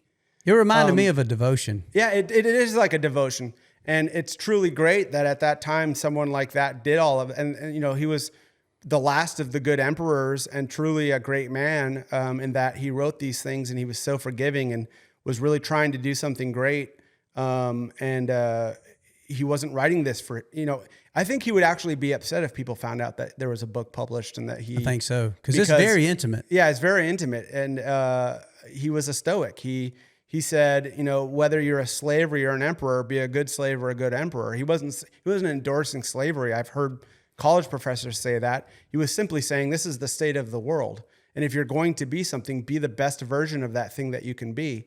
And then it's not crazy. The other crazy thing is that there was another set of meditations written by a slave who served under Constantine. And I'm forgetting his name right now only because I'm on a podcast. I've read his book and I just can't think of it. It'll come to me when I'm not thinking anymore. But he wrote essentially another, and I encourage you to read it if you haven't. I'll get you the name after we're done here. Yeah. But he was a slave under Constantine. Mm-hmm. And he wrote the same book as Meditations. So you have something that applies, and why I think that's great, and I actually identify with that book more, is because he was a slave. Right. I was a soldier, which is sort of a slave. For Marcus Aurelius was the top was the power. Emperor. There were some slave had things no power. I can't identify with a lot of that, right? Like, right. I'm in the court listening to people complain today. Like that will never happen to me. You know what I'm saying? Yes. Whereas the slave is like, this is the worst existence ever, but I'm going to be the best slave that I can. And I'm not endorsing slavery. What I'm saying is whatever your lot is in life, sacrifice, tell the truth, do what God commands us to do. The world will inextricably get better as a result of those endeavors, no matter what position you find yourself in life. And that's why it's the best. That's why his teachings, Christ's teachings for me as a Christian and as a follower and as a believer, I'm also a scientist. And the way that I look at things is anything, whether it's the app or something else, I run the experiments, and if it works, it works. When I run the experiment of Christianity, it works every time. Yes. And this country is proof of it. Yes. We ran the experiment of, if we take Christ's teachings, and all the way back to Sam Adams, he said, the Constitution was written for the Judeo-Christian mindset, and it's wholly, it won't meet muster with anybody else. Mm-hmm. And that what he wasn't saying was you need to be a Christian to be an American. What he's saying is the system that we've made functions best and was modeled after Christianity, and the function of the individual and the individual constructing the shining city on the hill is only possible in a Judeo-Christian framework where you turn the cheek, love your neighbor, do unto others as you'd have them do unto you. The truth is your rubric no matter what situation you're in, and sacrifice for tomorrow. Yes. And we're the only country that's ran that experiment, and look at what it gave us. Yes. More abundance in 250 years than any country could, China's been around for a millennia. Nobody has gotten as far as we have by just using God's law. And so as a scientist and as someone who reconciles reality with the meta principles that are outlined in the Bible, it's the best experiment ever run. And this country's proof of it. Not just theoretical proof. Yeah. It's historical and guaranteed factual proof. Yep. And even all of that, even Marcus Aurelius and all that, there's a certain Christ-like meditation in it. Yeah, for and sure. that is the fact that it's He didn't crazy. judge other people. It He was one didn't of his judge other edicts. people. No. It's like, understand their position, sympathize Yes. with them, figure it out, give them good advice. If Free they don't will. listen, free will, exactly. What did Christ do? Gave us free will. You know, I read every once in a while. I'll just go back and obviously, you know, if you ever praying, I'll just do the Lord's Prayer, which is the perfect prayer according to the Bible, right? It And is. then you sit there and you read over. I'll read the 10 Commandments quite a bit. I don't know how many times, thousands of times. I've just read every one of the 10 Commandments. But when you really break that down, even in the principles of America, how it was founded in our founding fathers, you're right. It's not telling you or commanding you or dictating you to be a Christian, Right. but nor was really Christ dictating you to follow him. He's saying, even those 10 Commandments, if you do these things, and if you do, which by the way, all of us have broke a 10 Commandment, every one of us. Every one I've of done us. it. Yep. I mean, the next, I can't wait to even dig deeper into your app and hunting, because I know we got a lot of fun hunting stories and how it applies to the Spartan Forge app that is designed with some military construct, but how it can help us as hunters. But even that 10 Commandments is saying, look, if you do these things, watch and see, your time here on this earth is going to be better. You'll find more purpose. You'll find more joy, not necessarily happiness. No. It's going to lead you through some dark places. Yep. Even you're going to lose friends. Yep. You're not going to be the posh in the posh group. You're certainly probably not going to be out in L.A. Right. Not going to be very popular. No, you're not going to be that popular. And then when you look at it, you realize how many times I do. Speaking of something simple as hunting, I've broke the 10 Commandments. I've put hunting in front of worship. I put hunting in front of God many times, to where, man, I need to get up and go to church, or I need to at least read my Bible. Yep. I don't need to hunt. I need to do this. And I'll catch myself in a tree stand still chasing this buck because I got a cold front coming in. I know the deer are rutting. Yep. And I find it intriguing to where, if you really pay attention, and I don't think you have to be that intelligent, but there's somewhere in there, and you said it, the science, and where sometimes the most brilliant people struggle the most with some of these concepts we're talking about. Their problem is they can talk themselves into thinking they can do better. Yeah, the Stephen Hawkins type of. It's the what would you call it? It's the cockiness that comes with being intelligent. If you got a lot of RPMs, or you got a lot of IQ, you can talk yourself into all kinds of awfulness. Yes. And I think that's, these dictators, they're smart guys. These people that we were talking about, they're not dumb. Like, no, they're not. They're controlling nations. Very manipulative. They're putting very things smart. together. And, I always have this discussion with people, especially like in academic settings or in the military. I would often run into people who weren't believers. But, one of the recognitions I would always try to work home with them was, even if you're not going to church and you're not professing, God is your one and true Savior, or Christ is your one and true Savior, pragmatically, you act out Christianity in the world because you're born in a Christian system where we value in the individual, we trial by peers, the sanctity of this nation, the founding documents, everything that the founders built on using Christianity. You as an American, you exist in a Christian zeitgeist where you're pragmatically Christian. Now you just have to take the next step and say, I recognize what this house is built on, and I ought to look into it. So I've spent, I lived, when I first moved to DC, I lived with a guy who was going to become a rabbi, and he didn't. He was a Jewish guy, a very good friend of mine. And we'd have these types of conversations that you and I are having right now for hours on end.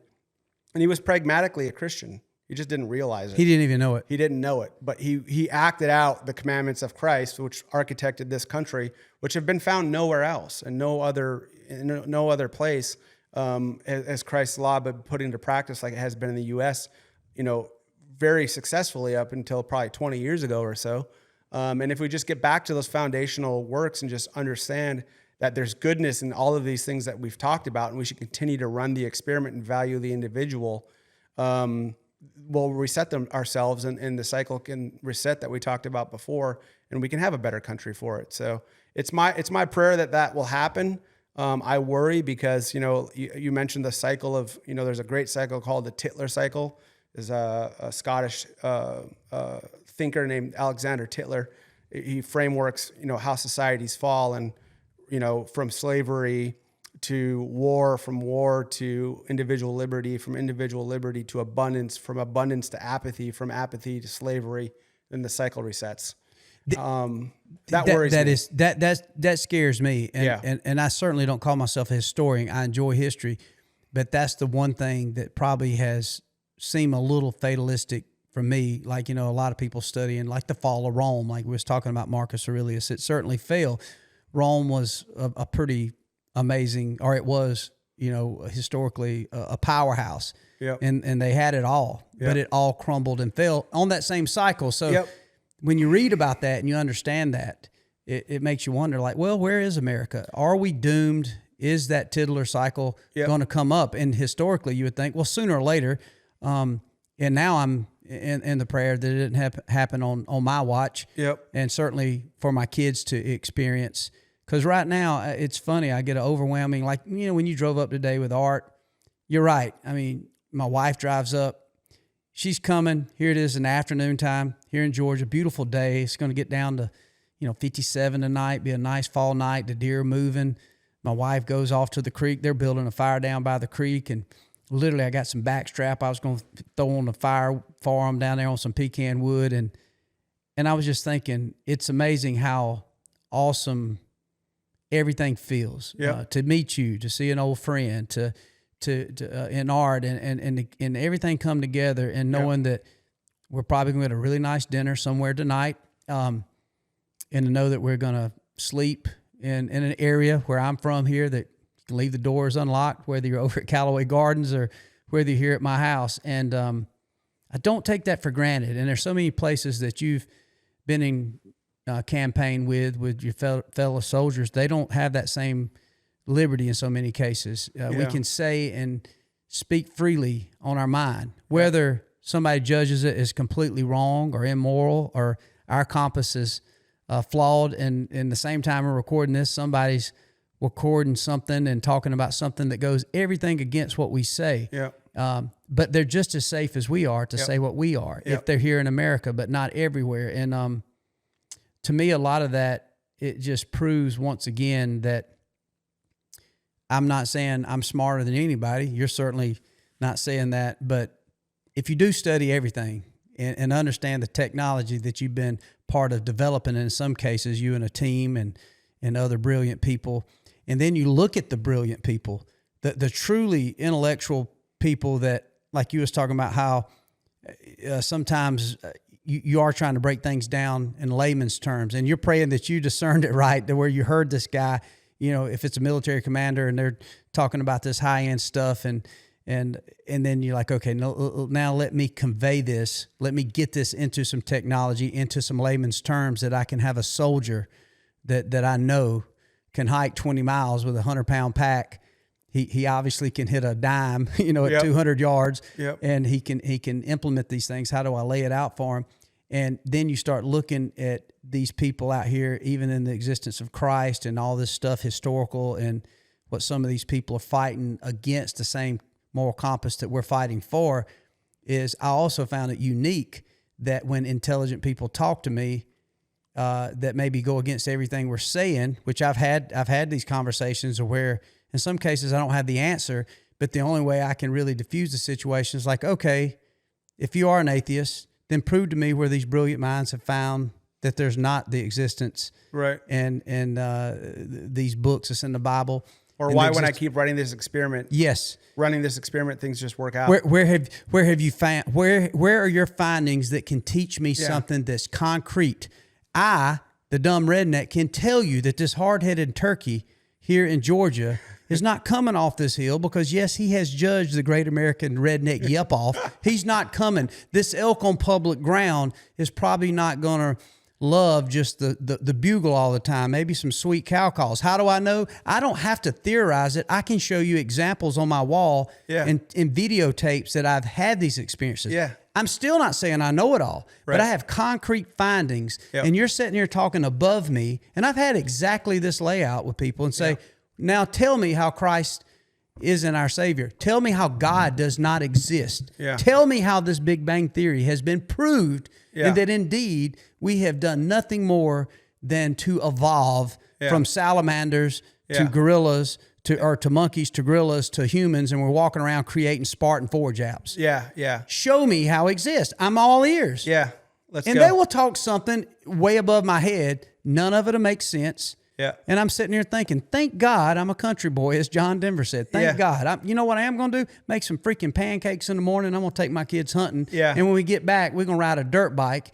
Yes, they could get skin up. Yes, they could get hurt, but they're not sitting up there all day eating mama's cooking, playing freaking Call of Duty. If you want to do that, then why don't you meet my friend over here, Bill Thompson, and maybe we can use this to be a betterment for society. And again, I'm not claiming to be an intellect. I don't think you are. I think we're just saying we're intrigued by history. We're intrigued by technology. Yeah. We're intrigued by filling a tag. Yep. There's times, and obviously when we're hunting animals, I believe in letting them win. Matter of fact, everything I do, I can ride you through my farm. I can show you everything I'm doing to let wildlife win around here, from food plots to spending money that I ain't even told my wife about. Mostly in things in the habitat, I planted, I think, 20 or 30 acres of corn this year, standing corn. So I'm proud. What do? Hey, baby, get a bottle of wine. I'm going to go show you this cornfield I planted. And I remember the first thing, she knocked me right off my little high horse there.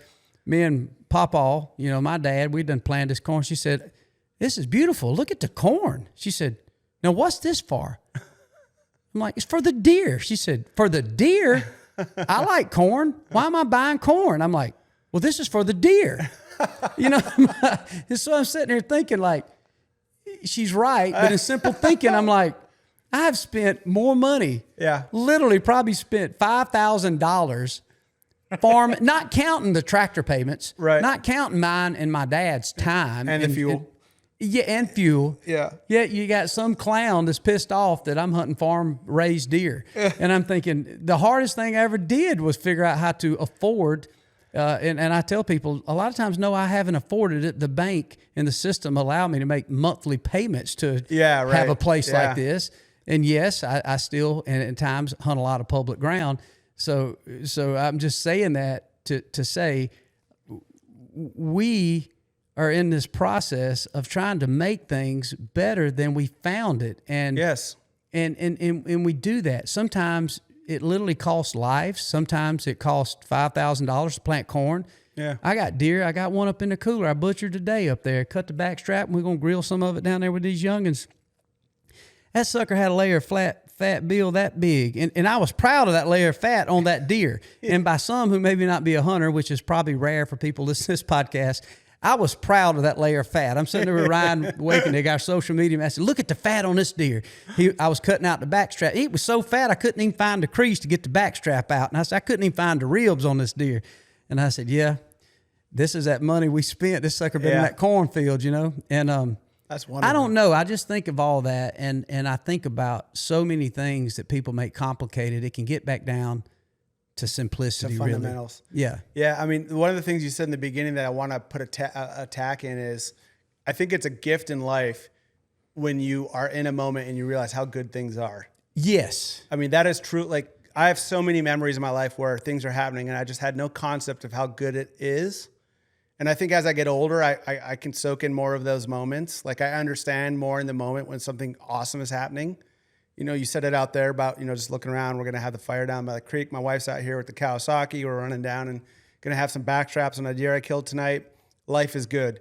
Like, that appreciation for things when good things are happening in the moment is a gift for me. And I think you said it earlier, and I think it's also important, putting a tack in that as well, is you had said, we don't do these things for happiness. Orienting towards happiness isn't the thing.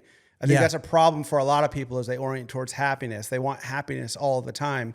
And happiness all the time is just like that Twilight episode where the gambler wins on every pull. You win on every pull, it loses its effect right away. Like, that's exactly right. You're going to go insane. The good times have to be buttressed by bad times and work. The cornfield has to cost some money in order to get some fat on the deer. So, I mean, I think it's great. And it is all about the simple pleasures in life. Nobody is gonna, I'm not going to be on my deathbed wishing I had written a better line of code for Spartan Forge or integrated a feature.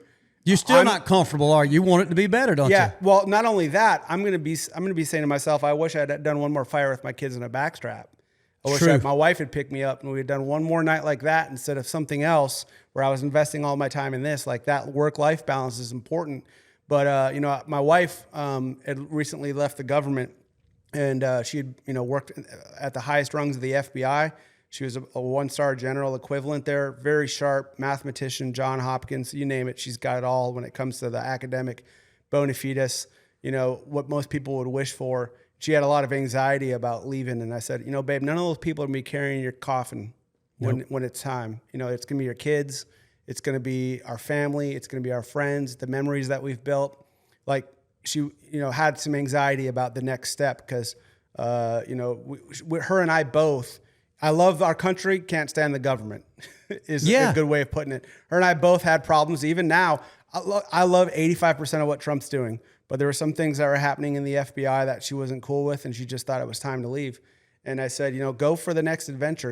And yes, it's going to be tough. You're going to have to learn, what it's like to go out, leave the government, be in the free market of ideas, and, you can get fired on a dime, but that's adventure. And, we're in a position where you can go and chase that adventure now. And you don't want to be stagnant. You want to learn and grow and do new things. And there's not going to be a lot of happiness there. It's going to be a lot of sacrifice, a lot of long nights, a lot of work, and all of that stuff. But that struggle is what gives life meaning. It's very rarely the happy times. Orienting towards happiness is just a symptom of a lot of sacrifice and hard work. And orienting towards those things and where can I grow next? Where can I learn next? What's the next thing I can tackle? I don't want to get stagnant. I want to mobilize parts of myself and find out things about myself that I never knew I had the possibility of doing or exceeding or challenging myself in that way. And I think if more people, that's the American experiment. That's moving west. We're gonna put hook the ox cart up and go to a place no one who's ever written a book about and go find new things. That's I think at its core what being an American is about. The freedom to go and rise and fall, and know that as long as you work hard and you follow the experiment that we're running, ultimately you can have a family and a house, even though it's getting more difficult these days. I know that. Yeah. But especially us growing up, 70s, 80s, and 90s. Yes. You could work hard. You could tell the truth. You could save 10% of your money every check. You could do your thing. You'd have a house. You'd have a family, and you'd be surrounded by people that you love. And that's what it's all about to me. We're going to stop for a quick break, but please don't go anywhere. We got so much to come. Spandau Arms was founded with a simple idea. The best part of hunting isn't the gear, it's the memories. From the first rooster rise of the season in the tall grass to the last second opportunity on the target buck as sunset closes in. Spandau believes firearms should be built to perform, priced to be accessible, and designed to become an essential piece of your hunting story. Their lineup includes field-ready shotguns and precision-driven rifles built for hunters, competitors, and recreational shooters who know that quality and dependability matter more than the hype. Born from the experience of American hunters and crafted by generations of gunmakers, each Spandau firearm is built for real-world performance in the moments that matter. A wingman flies close with unwavering dedication. At Folds of Honor, a wingman stands with families of America's fallen or disabled heroes. The burial flag given to their grieving family is folded 13 times. As a wingman, your $13 monthly donation provides scholarships to their spouses and children. 13 folds, $13. Become a wingman. Join today at foldsofhonor.org.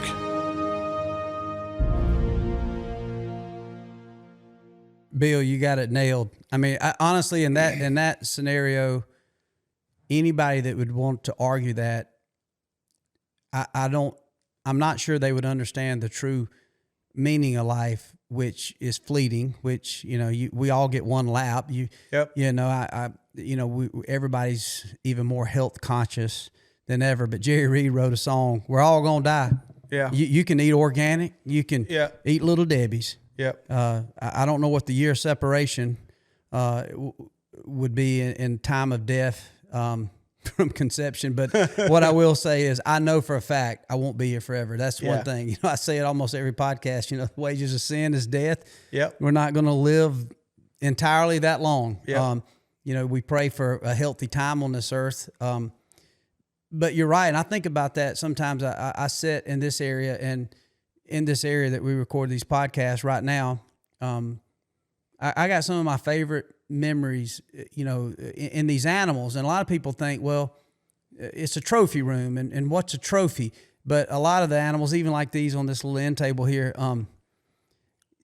when I picked up this deer, I can't even tell you exactly what he scored. Some of these deer I didn't score. Now, if Nick Munt was in camp, he scored them for me. He'll have them scored before he has them caped out. He enjoys that part of it. And there's nothing wrong with that. No, not at all. But when I pick up every one of these, I'm going to tell you a story that zero disrespect to the animal, because there's a lot of respect in these animals, obviously. But the relationships and are the trophies. The story of that desert sheep, of being out there with Nick Munt, and literally I'd never shot 600 yards, and I shot that sheep at 600 yards with a rifle. I'm primarily used my Hoyt. I'm an archer. I love bow hunting. But in that case, I done took my fat butt around that little chubby butt all across them mountains, and I finally like, man, I surrender.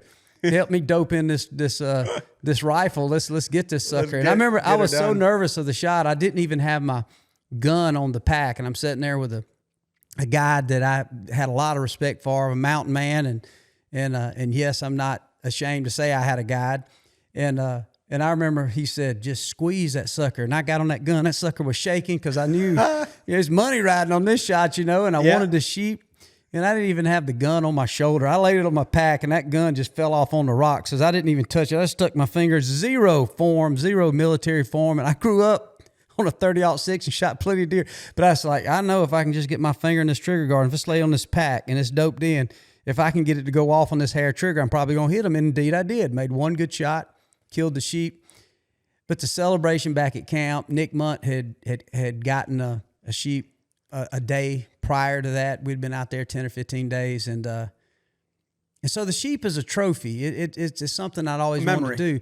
But it's that time I spent with those men and those campfires, and the same with all these. And so I find so many people think that, you're going to get a different accolade from the other hunters to say you did these things. In some cases it could be true, but in my case, the biggest accolade to getting some of these animals was the people I had a chance to spend it with. So this thing gets dusty.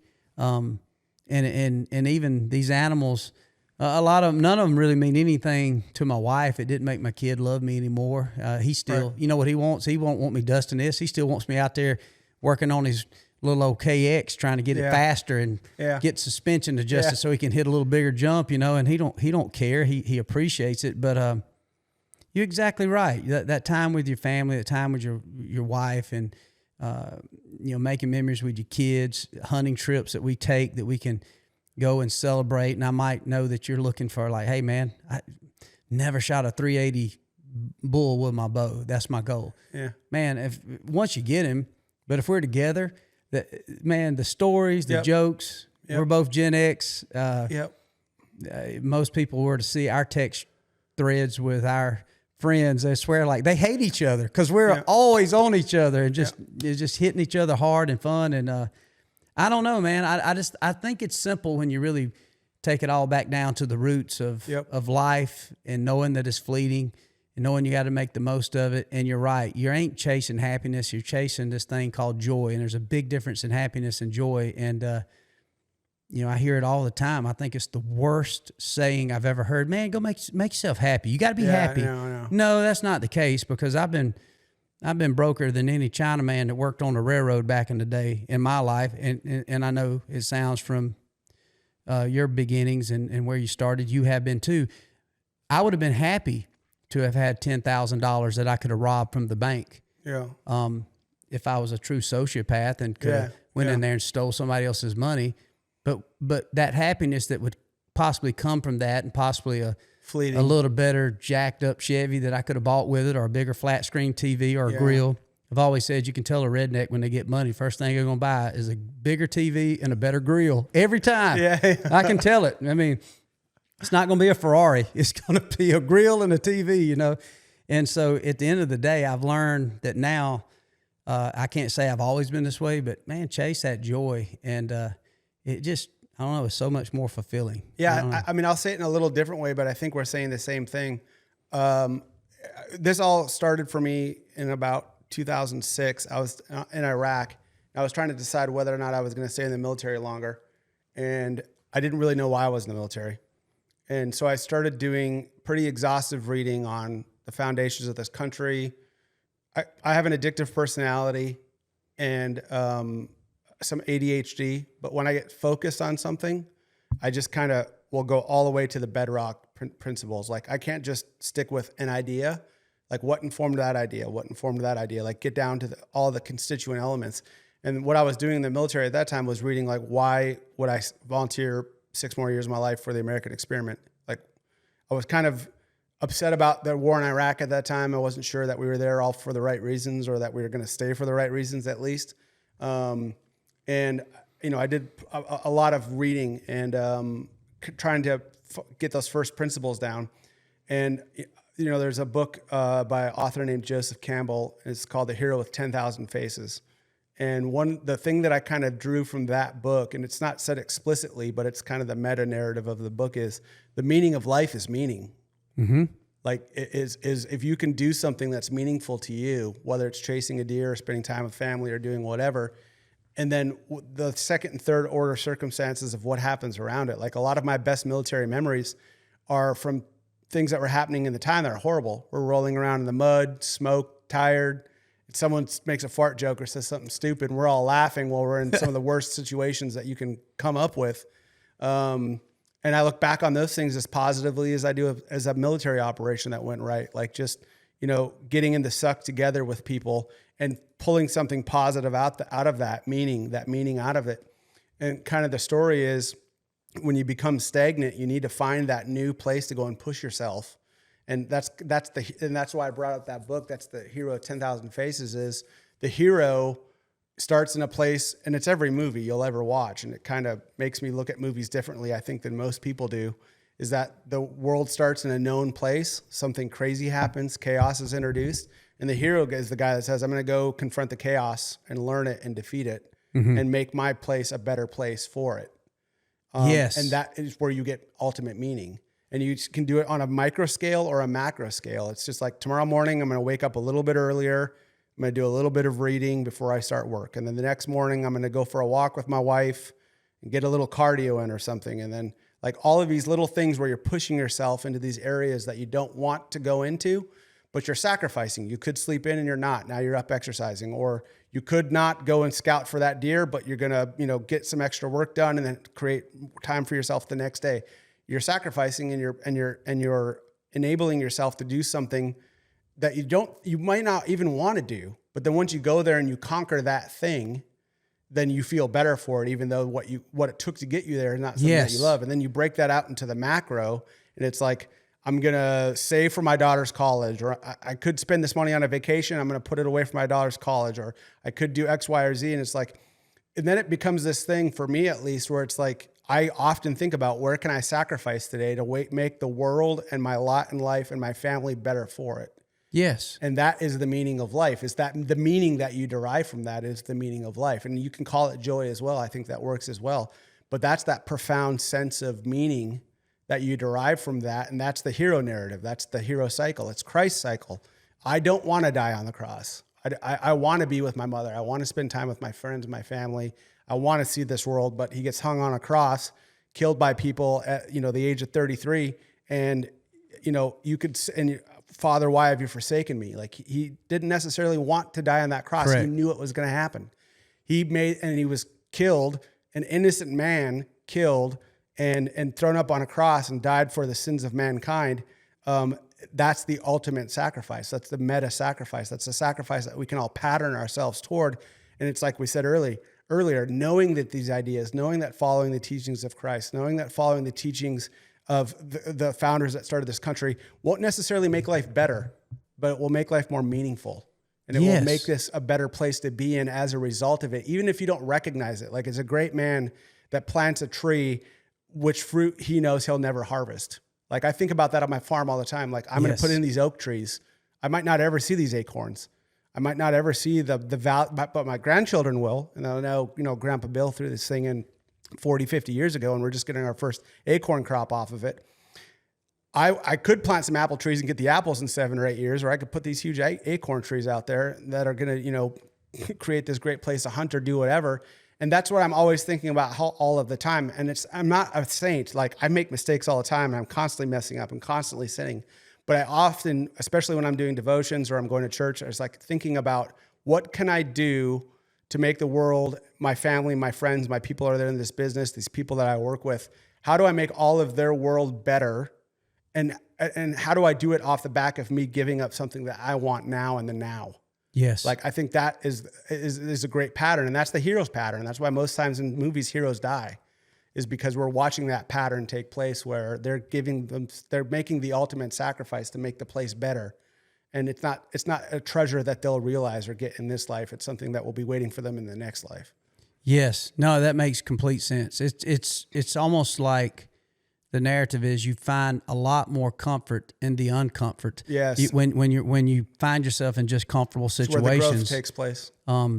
If you understand that, as soon as you get more comfortable, I use it as a day. Once in a blue moon, literally, the family, my wife and I specifically, I'll say, hey man, I'm turning off my phone. There'll be times that any of my close friends are like, man, I ain't heard from Waddell in a day or two. Yeah. And I will literally just say, I'm turning off my phone. I'm going to invest myself in my farm, and I'm gonna seek out some comfort that I need to get me re-energized to fight for this purpose. Guaranteed, every time I do that, even if it's a day. I remember not too long ago, my wife and I we turned off our phones, and I stepped away. Probably pissed people off and partners that I probably need to get back with. But I said, man, let's just binge watch. Let's find something on Netflix. Yeah. Man, the first half day of that, it was awesome. By the end of the day, we are both like miserable. Yeah, like, ready to do something. We've had a day of comfort in a home, turned the air conditioning down, not worried about the power bill. Like, let's turn that sucker down 68 and be cold in here and get in a blanket and watch a show and cook some of your food. And man, it was fun for a little while. The comfort was only fun for a little while. It'll drive you nuts. It drove me nuts. And then the next day, if I owed you a call, you're like, oh my God, I couldn't get off the phone with Waddell. He's ready to come up here and work and do this stuff. But that one day of trying to seek out a true, comfortable, lazy day led to realizing that what I thought was going to be great. I find myself sometimes on vacation that way. I'm sure you do too, is like you'll take a vacation and all of a sudden the vacation, I'm like, I'm so comfortable that I become uncomfortable. Yeah. And I'm like, man, I got to get out of this to find a new challenge. And I struggle with that. I've talked a lot about those type things. And, but yeah, then I'll know some people that they ain't hitting at nothing. Yeah. And they just seem tickled to death. Like, what'd you accomplish today? What do you mean? Yeah, yeah. Like, they're still in flip-flops, man. They ain't hit on jack squat for a long time. And I've always told my daughter, I said, if you dating a man, he don't never get out of flip-flops. You can't count on that sucker. Nope, not for Bruce Lee was about the only one who could kick some butt in them flip-flops. And a man's got flip-flops on every day of his life. I ain't trying to get out a whole lot of comfort.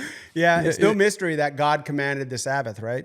Yes. Like, get after it during the week, and then like my wife and I just started this, and it's funny that you say that because my wife and I, we heard it somewhere, but we just adopted it. Friday night, 8 o'clock, we turn our phones off till Saturday night at 8 o'clock.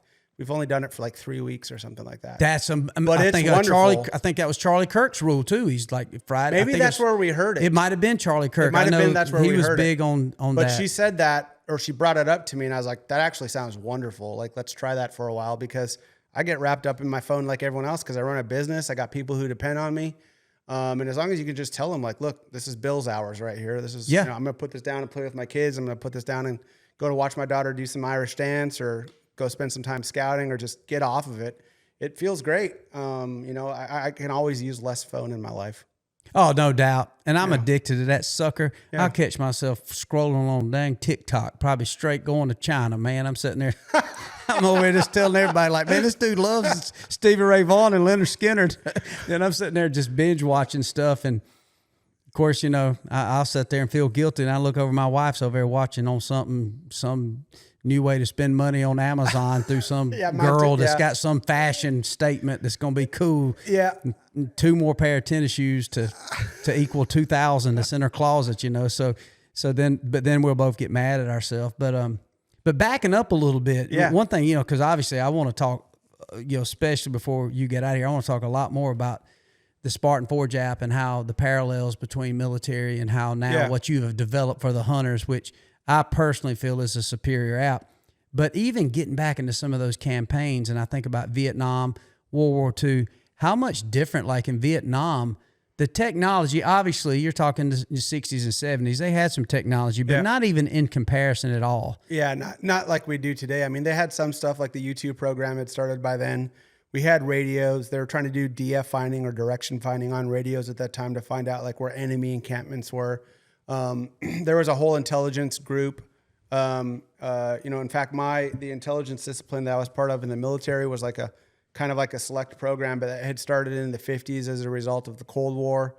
So intelligence, it's at the end of the day, it's just what do we need to know and what do we not know and how do we bridge the gap? Mm-hmm. So, I mean, all the way back to Washington and before Washington even, you can read about the Napoleonic Wars, how he was leveraging intelligence and doing denial and deception in the field. Or you go back to Sun Tzu, like intelligence has been a core component of military maneuver action since the beginning.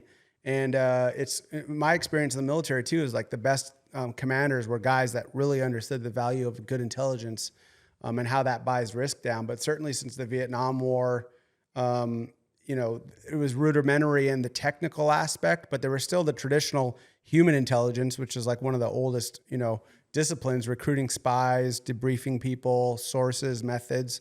And we've honed that tradecraft over the, you know, past 2,000 years, maybe more. And so the intelligence picture, that framework never really changes. It's just the method especially now today, it's just, we have to keep up with the pace of technology. Yeah. And the free market is a better system than the government. The free market comes up with new ideas. And it's like, if you left the government to making cell phones, we'd still be using Apple IIs or Apple IIIs or IVs. They might have a little something different possibly. Yeah. But the free market is obviously developing things that even convey to the military. Yeah. And then we have to build stuff to counter and exploit that and draw intelligence pictures. But it's just, you know, technology changes, but the discipline of intelligence gathering and information and deriving reasonable practices from that, it really is a standard for everywhere in your life. It's really like, what am I trying to achieve? What do I know and what do I not know? And what do I have to do to bridge that gap? Is deer hunting, elk hunting, setting up a business, building a building, any place in life, there's an intelligence aspect to it. In that intelligence too, how big is the PSYOP? I never thought I'd get to say that word. That's a big word, man. I hear Rogan talk about it all the time. But for lack of better words, the propaganda. It's huge. Do we use that a lot too? I mean, we use it overseas for sure. Right. I mean, we've got military. I mean, that's not a classified thing. We've got military MOSs that are in the psychological operations realm. Some of it's overt, some of it's covert, but it's wide and it's huge. And the age of the internet's made it only worse. And you know, to discern what's true and what's not. Bots and the way that political influence is peddled, the way that we influence governments, foreign nations. You know, I've always had a dream one day. This is kind of a funny story, but it's something I always thought about in the back of my mind is like, how would I get distributed, open, and free internet into a place like North Korea? Like just drop a bunch of internet Starlink terminals or something like that from an airplane to just get those people to figure out how crazy the world that they live in is and just provide that freedom and that information. Because free, unregulated access to information and the ability to discern for people what is true and what is not is the bedrock of freedom. Like for people to make their own informed decisions. And those totalitarian governments know that that's the case, and they do all that they can to, you know, China, North Korea, Russia, they all censor the internet because they know that once people figure out what's going on over here, people might be like, oh, I kind of want a taste of that.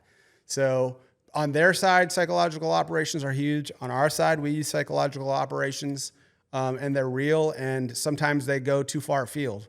Yeah. And that was, one of my problems as I was leaving the military was sometimes I felt like we were losing the plot on some of the stuff that we were trying to do. Or when I'd hear what other programs were doing or, other parts of our government were doing, I was like, wait, is that legal? Are we allowed to do that? And it's like the government always finds a way to make something that's illegal legal because they're the ones that are making the laws. So, for instance, just a good example, under the Obama administration, they made American propaganda legal again. There was an order signed. I mean, that feels so Hitler-like. Yeah, to do it's like that. we weren't able to influence media or media operations for years, even though we still were. Like people can read for themselves about like what we were doing with Operation Mockingbird and that type of thing, where we were paying off news affiliates to publish news that we wanted them to publish and not publish news we didn't want them to publish, especially during stuff like the Vietnam War. But there were laws against that. And I can't remember the exact wording of it. I'll have to look it up and send it to you later, but people can you could throw into it like a search engine, something along the lines of like, how did Obama make it legal for the American government to engage in propaganda again? And that will bring up the law. I don't remember exactly what it was. I've only recently done research on this, but, I definitely saw a lot of things while I was in there, and later in my career, kind of started to pull the string on like, because I can say this. I mean, I did things as a younger soldier that I probably would not be happy with knowing that I did now, just because I was a young man and I didn't have the breadth or depth of knowledge to understand, take for instance, I'll just say the Iraqi war. Like, I'm not convinced we ever should have been in Iraq. I agree. At the time I was, rah, rah, susumba, ready to go and deploy with my bros and, take over a country. Looking back on that now, I mean, I have a lot of,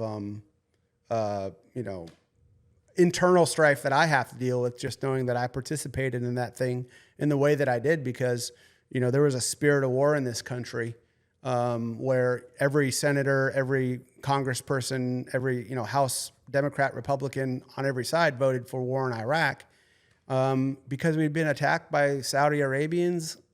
Yeah. On September 11th, a couple of years earlier. Right. Like how did we get from here to there? And it's just, the Greeks, and they always talked about, Ares, or the spirit of war, or the god of war. And when I go back and I look at that, I can definitely see the god of war, not saying like the actual deity, but the spirit of the time. Yes. Just motivated us to go in like a very dark place, where I'm to this day 90% sure we should have never been there. And I participated in that. So, I own some of that because I was a man, and you also had orders. Yeah. I mean, and that's the thing too. I mean, I definitely think, any of that is truly forgiven. Does it help in any post-traumatic stress that might come from it? Maybe not necessarily, but when you look at it from that realm, and even now, I mean, like they're looking at, I think it is Tucker Carlson is doing this whole documentary on trying to get to the bottom of even 9/11 and how those buildings, and you almost unpack even stuff that I want to know the truth, that it's scary for me as a civilian, to where I just want to completely believe everything that I was told. And I think a lot of us get that way, to where, yeah, we had terrorists fly into a building and all these buildings collapse. Doesn't explain the one that never was hit that just collapsed. It's certainly, if you have any intelligence, you look at things and like, oh man, how did that fall in such unison? It certainly looked like something strange. However, you have to sit there and question, is there some propaganda? Is there a reason? Was there something bigger than what we knew? And I'm certainly not going down that rabbit hole of trying to say, I think I know what the truth is, or somebody else does. I'm not sitting here discerning the fact that I know the absolute truth. But it certainly makes you question it. And that was one question I had for you. When you look at some of the campaigns, how hard is that? And maybe it hits you later, like now versus then. Yeah. It's like, wait a minute. What were we doing? Yeah. Where you're not allowed that thought maybe in the process because you have an order. Your job is to do these things. Yeah. That would have to be tough to lay with sometimes to try to think deep on that. And I can tell you're a deep thinker, as I am. And I'm always thinking, what's the repercussions of my actions, whether they were a direct order or whether it was a self-willed decision. Yeah. And I think that's a lot on a soldier's back. It is. I mean, I think about it less now, but I certainly spent probably 7 or 8 years thinking about it all the time. I'll say this first, and this isn't a scapegoat. This is just the reality of the situation. I know that the Lord knows my heart and what I was thinking then and what I'm thinking now. Yeah. And knows that if I was carrying on in a way that I shouldn't have been, that I am truly, I want forgiveness for it. And I know I'm told I get forgiveness for it. And that's helped me a lot. Like I've become a lot better Christian, I would say, in the past 7 to 10 years. I grew up a Christian. I've always said I was a believer in Christ. I really didn't know what that means until maybe 5 or even 7 years ago. I didn't really know what it meant because for me, for something to be true, it needs to be true at every level of analysis. It can't just be true for like this conversation right now. It needs to be true no matter where I apply it. And Christianity for me has been that. No matter where I act it out, even if it doesn't result in my net benefit, it results in the net benefit of everyone involved or of the nation or of my children or whatever. Because the two things I always worry about when I do anything is, would I be okay with my kids hearing this about me? And would I be okay reading this about me in the newspaper? And those are like the two things that I use to kind of evolve, or the rubric that I use to look at everything that I'm doing. And I did carry a lot of weight about, especially Iraq. Afghanistan less, but Iraq certainly. And the first thing that occurred to me was, again, a page out of Stoicism, I can't change what's happened. Yeah. I can only evolve and grow as a man and realize that I got suckered once, but if this happens again, I'll know what I need to do. And it might result in my death or jailing or arresting or my reputation being thrown into the gutter. It doesn't matter. I actually think I'm not living life right unless I'm in jail by the time I'm 70 or 65 or something like that. That's a separate podcast, but I hope to get arrested one day for the government saying, hey, look, you're giving people too much freedom. Too many people are out there and they're not relying on us because I'm building other things. I'm not just building Spartan Forge. What I want to do as an individual, I want to be revolutionary. Unless this is 1985 America where everyone's on jet skis and, camo out in the woods and running around with wraparound sunglasses and we got WWF and all of that Getting stuff. a haircut like Bosworth. Yeah, Reagan is someone like Reagan is in the White House doing some great stuff or whatever. And, it's good time America and houses that are cheap and the currency's not inflated. If it's not that and it's getting worse than the tangent that we are on now, then I would say it's I have failed if I'm not in jail by the time I'm 65. I completely know what you're saying. Yeah, I really like, and I actually, to follow it, and this is not hubris. I'm not trying to be hubristic here. I'm trying to say if I were to follow Christ's pattern, as if this gets worse in the way that we fear it gets worse, then I fully expect jail time for myself. I understand that. And that's not hubris. You're not coming on my property. As a matter of fact, what you would be fighting would be the true hubris context of people that are doing that, because I do think that's what gets misconstrued. So many people, some at high levels, some at low levels, think they're their own God. They really do. Yeah. And only to find out one day they're certainly going to be humbled. We all will be humbled. But yeah, what you said is exactly like we started when we was talking about earlier, talking about Marcus Aurelius and finding your purpose. And then obviously Marcus Aurelius was at the top of the chain, had all the power that a human being could have. He could do anything. He could have a concubine of women, pick anybody's wife, and I know it's going to bother you, but this is what I want. Whatever it is. But he still had this moral compass of understanding, which I'm convinced was the powers of the light versus the powers of the dark, and it said a lot that we're fighting the principalities of dark places and evil rulers. And we are. And I think they do possess these people. And in that possession, they become hubris and they become godlike, or they think they are. But even getting back to that, and then the opposite of that, it was the book you read that was very similar to the Meditations by Marcus Aurelius of the slave.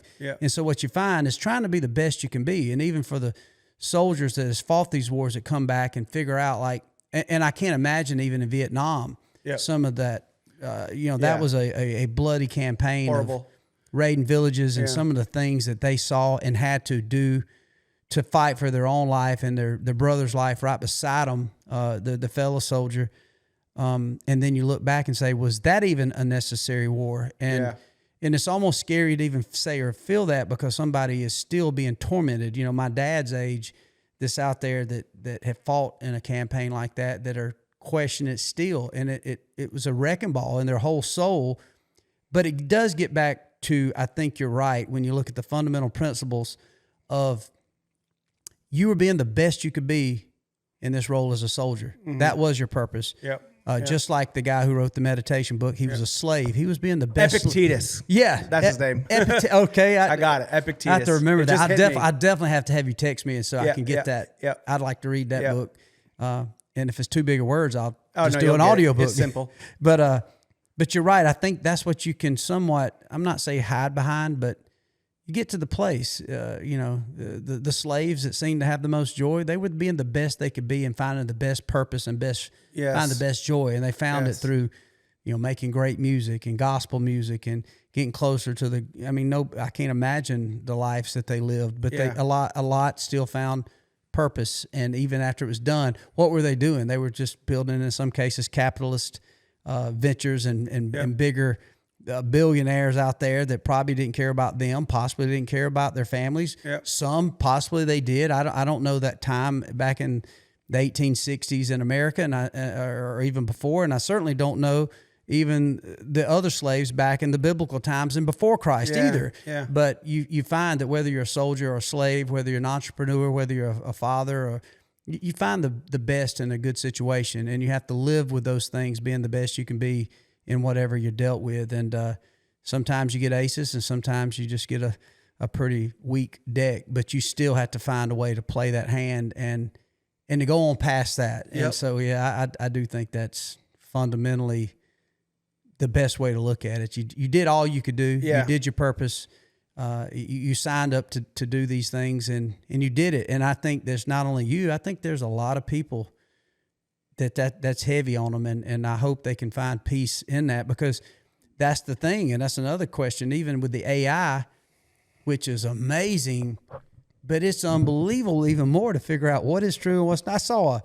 My wife showed me a lady, a picture of a video of this big, huge lady ordering food at this fast food, and then she fell through right in front of the counter. It looked real. Oh my God. Can you believe this happened? And immediately I'm like, it's gotta be damn, that's a big woman. Then I'm thinking, that's AI. Yeah. And me and her both, this is last night prior to you getting, I'm like, that's AI. But I was sitting there and I literally scrubbed it and like, it looks so real. I mean, so we're in this place to where I think if you do need to get yourself in prayer and praying to discern the truth from, fiction, it's now, because now the process of trying to figure out what is real and what's not, and I think that's helped me become even a better Christian, and the things I can't figure out is to find faith and hope, and faith and hope are big words, and I think some of the intellects struggle with that because there is no true definition. That sounds shallow. To some people that are smart, that sounds ignorant. Like, oh, you're just gonna have faith. You just faith and hope. Yeah. But now I'm finding it more and more, even with technology and even these dark places we're fighting against and dark rulers. It's like, holy cow, man. Man, I just got to lean more on faith. The things that I don't know, but I know if I have faith and I have hope, and then and love, the greatest of all. You get through it, and it goes back. And it's funny how this whole conversation, obviously, talking about a hunting app that you created. Yeah, it's amazing when you dig deep into somebody who creates cool stuff, like you have with the Spartan Forge app. You get to know somebody, and what you're trying to work toward, and I don't know, man. It gets deep and it gets intriguing to think about it, but I don't know, man. It all comes full circle, and no doubt, man. This app y'all created in the parallel to what you experienced in the intelligence sector of the military to how now we as hunters have this same technology. And once again, it gets controversial because some people are like, hey, man, we got trail cameras. Now we got AI. We got LiDAR on a map. Again, nothing stays the same. Yeah. Technology is going to come. It's free to not use. It's free to not use. Yeah. You do not have to do it. Do not have to use it. It's there. You don't have to also play a guitar like Eddie Van Halen. You can go back and play like Ernest Tubb. Yeah. But Eddie Van Halen definitely took the same Stratocaster guitar. Well, actually, I know he put humbuckers and built this Frankenstein guitar. Use a drill on it. And a lot of people hated that. Like me, I still can turn up Eruption every time and run through a football sign and think Panama gets me going every time. I feel like I could help. I feel like I could help some college team right now, even at 52, knowing that I got a bad back and I probably wouldn't even be able to get past one of those defenders to get to the quarterback. But I still feel like if I listen to Eruption or Eddie Van Halen, but even that was controversial. Like, that ain't guitar. Yeah. Man, he's finger tapping. He's doing this. But guess what? You don't have to listen, nor do you have to learn to play a guitar like Eddie Van Halen or Stevie Vai or whatever. And the same goes with the way you hunt. And that's the argument I have as we transition into talking a little bit more hunting in the Spartan Forge app specifically. Yeah. That's another thing I'm big on. If we have free will to do all these different things, if a man has a free will to go to San Francisco and walk down the streets with his dangling hanging out in a thong bikini and with a rainbow flag, then don't tell me that I can't use a ground blind from time to time and set my wife to kill a turkey. Don't tell me I can't use a decoy. Don't tell me I can't use a Spartan Forge app to study a place, millions of acres of public ground, and understand where some pinch points are, laying in my bed in Georgia or sitting at my desk in Georgia, you know, a year or months prior to me getting this adventure. Because once again, I'm going to be away from my family. I'm going to be, in this case, away from, even though my business is, hopefully people can find some of our episodes and our YouTube content and what lands on My Outdoor TV is entertainment and celebrating the culture. I don't think it's right for another man to say, you cannot, I'm going to make it illegal. I've always thought, well, then why don't you just go to China and just join in and be communist? And why don't you just go to Afghanistan and you don't have to worry about what you dictate. You can be dictated too. You can. And so I get really fundamentally frustrated at the internet trolls who get on and tell people how you got to hunt. And my frustration is like, if I give an inch here, because there's certain ways I don't use technology. Yeah. There are times I'll turn my cameras off. Yeah. We work with Bushnell, and I love the trail cameras, the ones that send it to the phone. I'll wake up at 5 o'clock in the morning seeing if one of my target bucks come in, drives everybody in my family crazy. Yeah. I'm sitting there, all our guys at the office, we're sitting there, you think we're scrolling on TikTok. No, we're looking at trail cameras. Right. And Nick Munt don't have no property. He just has a bunch of friends that allow him to hunt, and so he don't even have trail cameras. He just hacks into their stuff and is sitting there studying their big bucks. If you don't, ain't that right, Cohen? And so I sit there and laugh, and I'm thinking about all this. If you give an inch in the culture of that, in my personal opinion, now, if you can prove to me that we're decimating the wildlife and all of a sudden the elk herd has gone down, or if you're decimating the bass population because now we got live scope, then I'm listening. Like, wow, we used to have fish we could catch, now we don't. We used to have turkeys we could find gobbling. But what you find is not necessarily the technology, it's not necessarily the tactics, because what you find is most people that use the technology are on the same position and goal to make sure we got more than we have, abiding by the game limits. That's because if you do that, if you give, in my opinion, this is an opinion. I'm not stating this as a fact. I'm not the dictator who says this is the way you got to do it, but I am strong in the fact, do it the way you want to do it, especially these men and women that work literally their asses off. Yep. Literally. That fight for these opportunities to have a weekend or maybe a Saturday. And I think if you give an inch there, next thing you know, these same internet trolls will pick the color of your house and the weight and height of your wife, or whether she's blonde or brunette. Yeah. It's the same sentiment to me. To me. It's crazy to me, I'll break this apart a couple of ways, and you can follow me and disagree where you like. It's crazy to me when people complain about technology on the largest distributed network ever created. Their own technology, they're on Facebook on an iPhone complaining It's like complaining about capitalism on an iPhone. They're complaining about too much technology on a distributed network where you'd never be able to get that comment in front of somebody in North Georgia from North Dakota 40 years ago. But that's the first thing. The second thing is, and I'm a hunter and I love being a hunter. And so just like I said before, not to smite my own, but I will say, you know, the good man said, judge not lest ye be judged. That's right. And what I say, you know, I see a lot of people complain online like, oh, this guy shot a high fence deer, or this guy shot a public land buck, or I'm judging him because, you know, he used a cell camera, and I'm judging this guy because he did X, Y, or Z. And at the end of the day, it all comes down to how much time do you have to pursue your game, whatever your game goals are, whether it's doe management, a big buck, an old buck, a big elk, an old elk, a cow elk, it doesn't matter what it is. How much time do you have to spend away from mama and the job? And how much are you willing to put out there? So there's a curve here. On one side of the curve, you have a guy who works straight 40 hours a week, has no family, and he can spend 15, 20 hours a week doing research on public lands and driving out on the weekends or in the evenings and burning boot leather and just getting after it out in public, right? Just going nuts, just spending time, right? Because all your time has a value, and his company assesses time and saying, we're going to pay you $40 an hour. Okay. So they're paying him $40 an hour. So that means when he's out there all Saturday, that's a Saturday he could be using to make $40 an hour. That's a rubric that you could use. Mm-hmm. So you could say on this day, I sacrificed $160 of time that I could have used somewhere else to scout a deer on public and kill a deer on public. Or you're a guy who owns land. And now you've used that time that you used as a lawyer or a doctor or as a farmer or whatever to buy land. You've just changed the rubric of I own land now versus I'm going on public and I'm spending the amount of time I could spend to make the money to buy land, or somebody who's doing a high fence operation. And now you've got a lawyer who makes $1,500 an hour, $2,000 an hour working for some corporation. He still wants to get after whitetail. He still wants venison in the freezer. He still wants to bring his kids to deer camp, but his office won't allow him to take any more than a day off a year. So he's going to pay $10,000 to go down to Texas and make sure that he kills a buck in his 48 hours that he's got.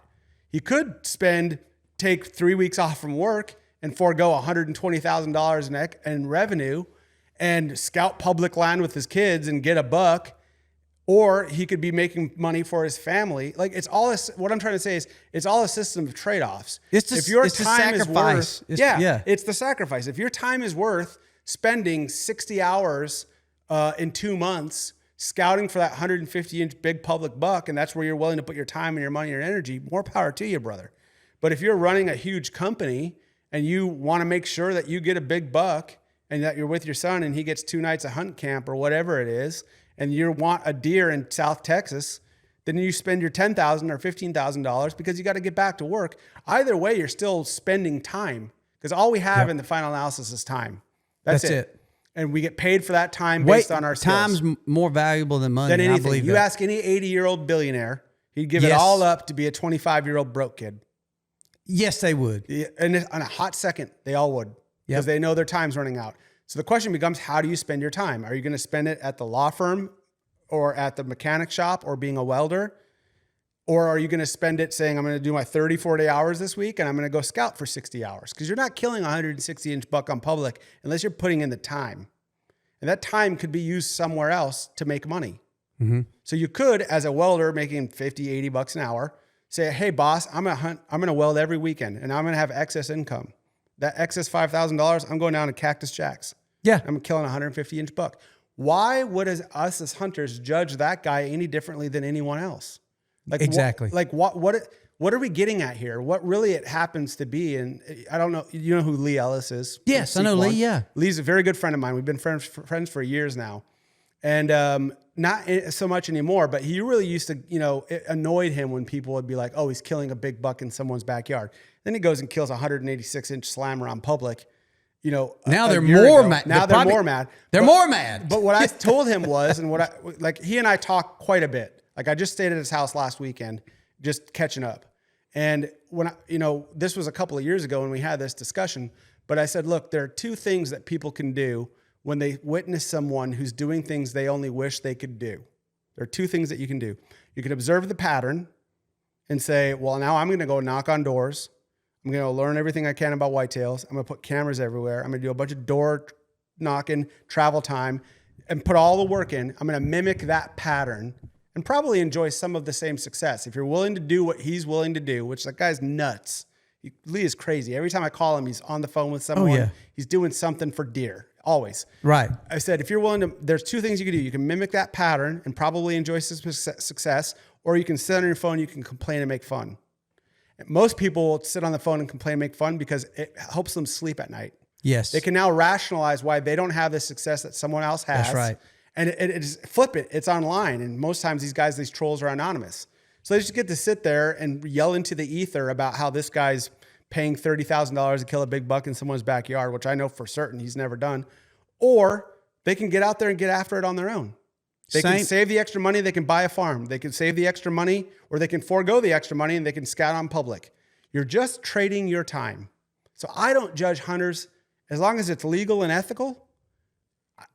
I don't care how you hunt or how you enjoy this great American pastime. I completely agree. It's up to you. How are you going to use that money to buy a farm and manage your own deer? Are you going to use that money to buy a tag at some big outfit in Texas? Or are you going to forego making that money and go scout public for 200 hours? Yeah. It's all 160-inch deer. It's all the same. As a matter of fact, I have a lot of respect for Lee. I mean, he easily, for what he's accomplished and what he does, and I don't think a lot of people do. He's got a lot of fans out there too, but obviously he gets a lot of hate around that realm of what he's accomplished. Yeah. But Lee is a prime example of the whitetail side of that. One of my best friends, a guy named Philip Culpepper, likewise, same thing. I remember, Philip obviously was a guide. He's a turkey guy, right? He's a turkey guy, and he worked at Realtree. He We both had worked at Realtree Camouflage for years. We guided. He's just he's obsessed with turkeys. I mean, at the level. He was on your podcast recently, right? Yes, he was on our podcast. Sorry. But I remember the same exact thing happened with Philip. And Philip, I wouldn't say was buying into the narrative, but Philip and I did a lot of turkey hunting together, different lease properties. His show is called Hunt Club. And and that was kind of his whole premise of Hunt Club. And around the South, we're in hunting clubs, literally like 1,000 acres of Georgia power land, and be 10 of us go in and pay whatever it is that the math works out to, maybe add some for food plots and supplemental feed. And, maybe everybody pays $2,000 a piece and you got access to this property. Summertimes you can go camp back down the creek and ride four-wheelers with your kids, whatever. And so Philip and I grew up hunting a lot of hunt clubs. Well, when he was having success, he was, getting turkeys on the Spring Thunder, and that went on into Hunt Club, and people would say, well, Phil, anybody can kill those turkeys. Right. Go do it over there on that public ground. Well, then go do it. Philip grew up broke too, and so did I. And so Philip and I both had hunted a lot on public, and we were afforded through our career to hunt some good private ground. Yeah. And so Philip ended up going over to a WMA. I won't even call the name of it, but it's a really good place to get on turkeys, but it has a lot of hunters in there. And he went and did a episode where he hunted turkeys on public ground. He got more hate. He ended up getting his Georgia limit, which was 2 turkeys, on this public ground. Yeah. Then the narrative turned to the same guys who said, you couldn't kill nothing if you had to do this and that. You're not a real hunter. You don't know nothing about you. You want to impress me. You go kill it on public. He killed 2 turkeys, got his Georgia limit. Now it's like, you got access to all this private, and you're going to come over here and kill these turkeys. And I'm like, and Philip was disheartened by it. He really thought, I just proved to these haters, which, first of all, if you know Philip Culpepper, or if you ever known a Dick Kirby or a Harold Knight, David Hale, if you ever known Paul Butsky, or Billy McCoy, the late Billy McCoy, late Dick Kirby, one thing you find about those guys is good at tactical situations or hunting. They're just good. They're really good at it. Yep. There's a such thing as a good and great hunter. Yep. Do I think everybody can find success in the woods? Yes, I think everybody. I got proof of that. I got a 9-year-old kid that drew 33 pounds, shot a 400 grain arrow, 400 something grain arrow, and killed his first deer with a bow and arrow. Awesome. If he can do it, anybody can do it. Yeah. Did he have good mentors around him in this industry? Did he have a father and me and a pawpaw that certainly encouraged him and helped him get good? Did I have a chance to bring him up to T-Bone to get him shooting good, and T-Bone spend, hours with him, showing him how to anchor and little things in his stance. He's also in an archery club. But at the end of the day, I found that I don't think people really hate a Lee Ellis. I think deep down it's a little flip in psychology that I think they're disappointed in themselves in some cases, to where they're mad. Maybe they have gotten older. Maybe in most cases you will find they are great hunters. Yeah. They are great human beings, but they never bet on themselves. They never gambled on what could maybe not happen. They put themselves and they stuck themselves to this pursuit of trying to find happy. And I'm not saying they didn't sacrifice, they did.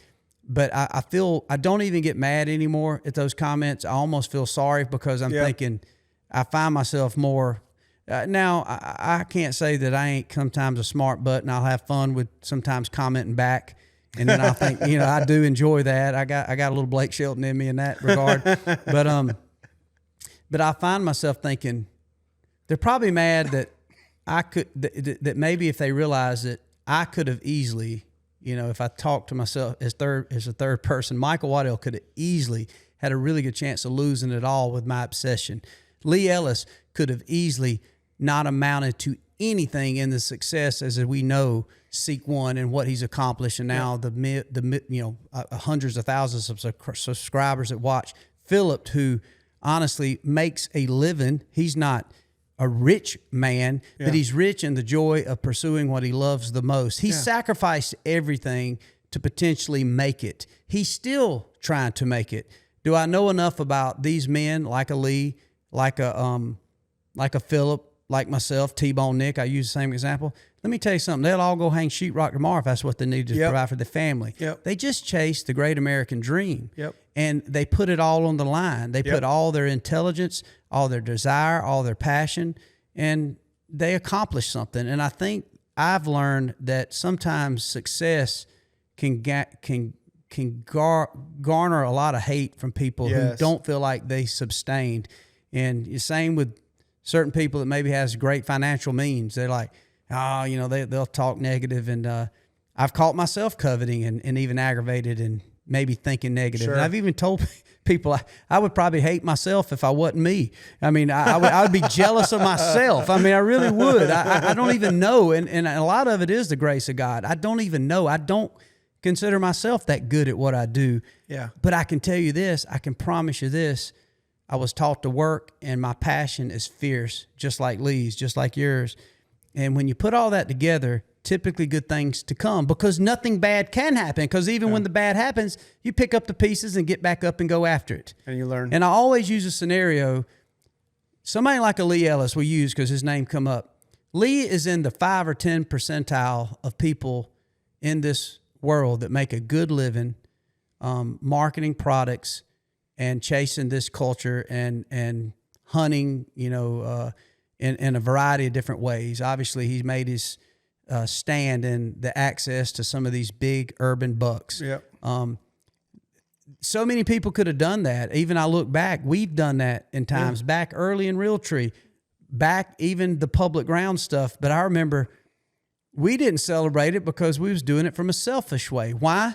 Is because we were probably way bigger jerks than what Lee was.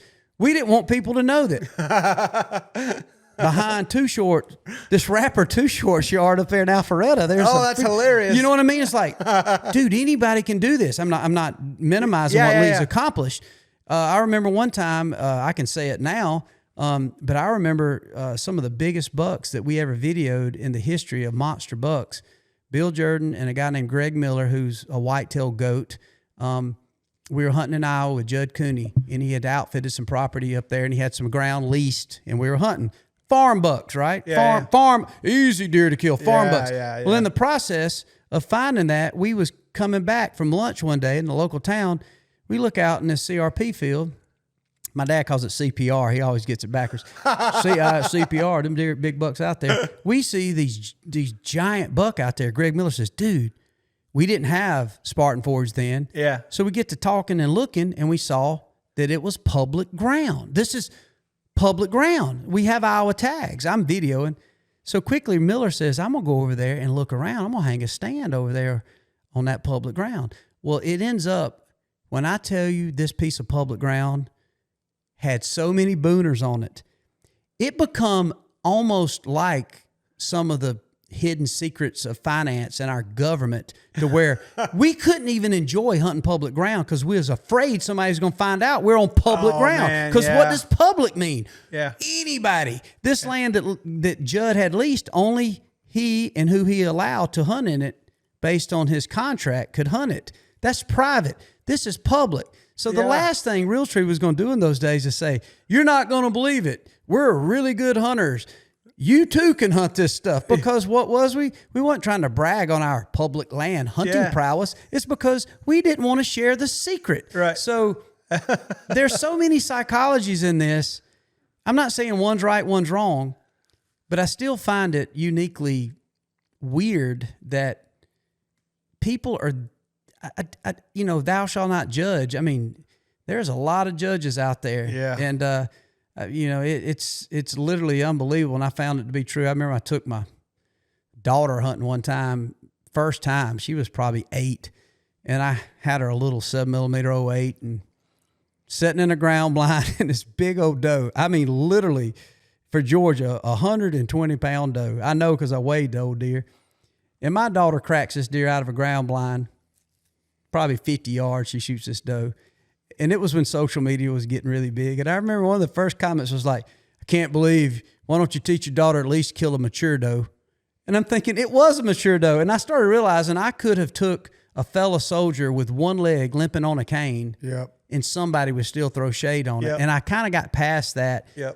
But as it comes full circle to where we at in technology, when it comes to where we at and what you have developed in Spartan Forge, I did want you to kind of talk about why you feel like what you and your colleagues coming from a military background, or why you think this Spartan Forge app is a superior app that can be a helping hand to these hunters if they choose to use it. Yeah. So, I mean, everything. So I've got other companies other than Spartan Forge, 2 other ones that I can talk about another time. But everything that I build now is under the rubric of how do I increase individual freedom, individual ability. So not just showing someone a map, but like inside of the application, we've got the LiDAR layer, the mapping layers, the wind direction stuff. If you go to the Intel tab, there's an Intel sub tab that shows you what's the Boone and Crockett in the state, what are the biggest pieces of public land, what's the doe to buck ratio. It's what's the historical wind for this area, what's the wind in October in this area. You can go into the historical mapping, all of these things. So again, it was that variable analysis where all of this research that I was doing in the past, because being military, I hunted a lot of public for like the last 10 years of my military career, because I was always moving someplace where I didn't have access. You was on a base or some public. Yeah, or near a base or whatever. So whether I was hunting on base or I was knocking on doors or I was hunting public, I always had to look into, okay, who owns this property? Knock on this door. This is an LLC. What's the phone number? How do what's the predominant wind when I'm scouting? What's the information that I can get from a phone so I'm not burning these woods up with human scent while I'm in there? What is all of the things that I can do through an app beforehand? So Spartan Forge was really born out of that, was guys with limited time, public land hunters, but also guys who have private land that want to manage their property. They want to understand maybe things that they don't know about their property because they haven't walked every nook and cranny. How do I, everything I try to do is reducing entropy. And what I mean by entropy is chaos. How do I give someone the maximum amount of information and make them successful, because time is limited, money is limited, time away from family is limited.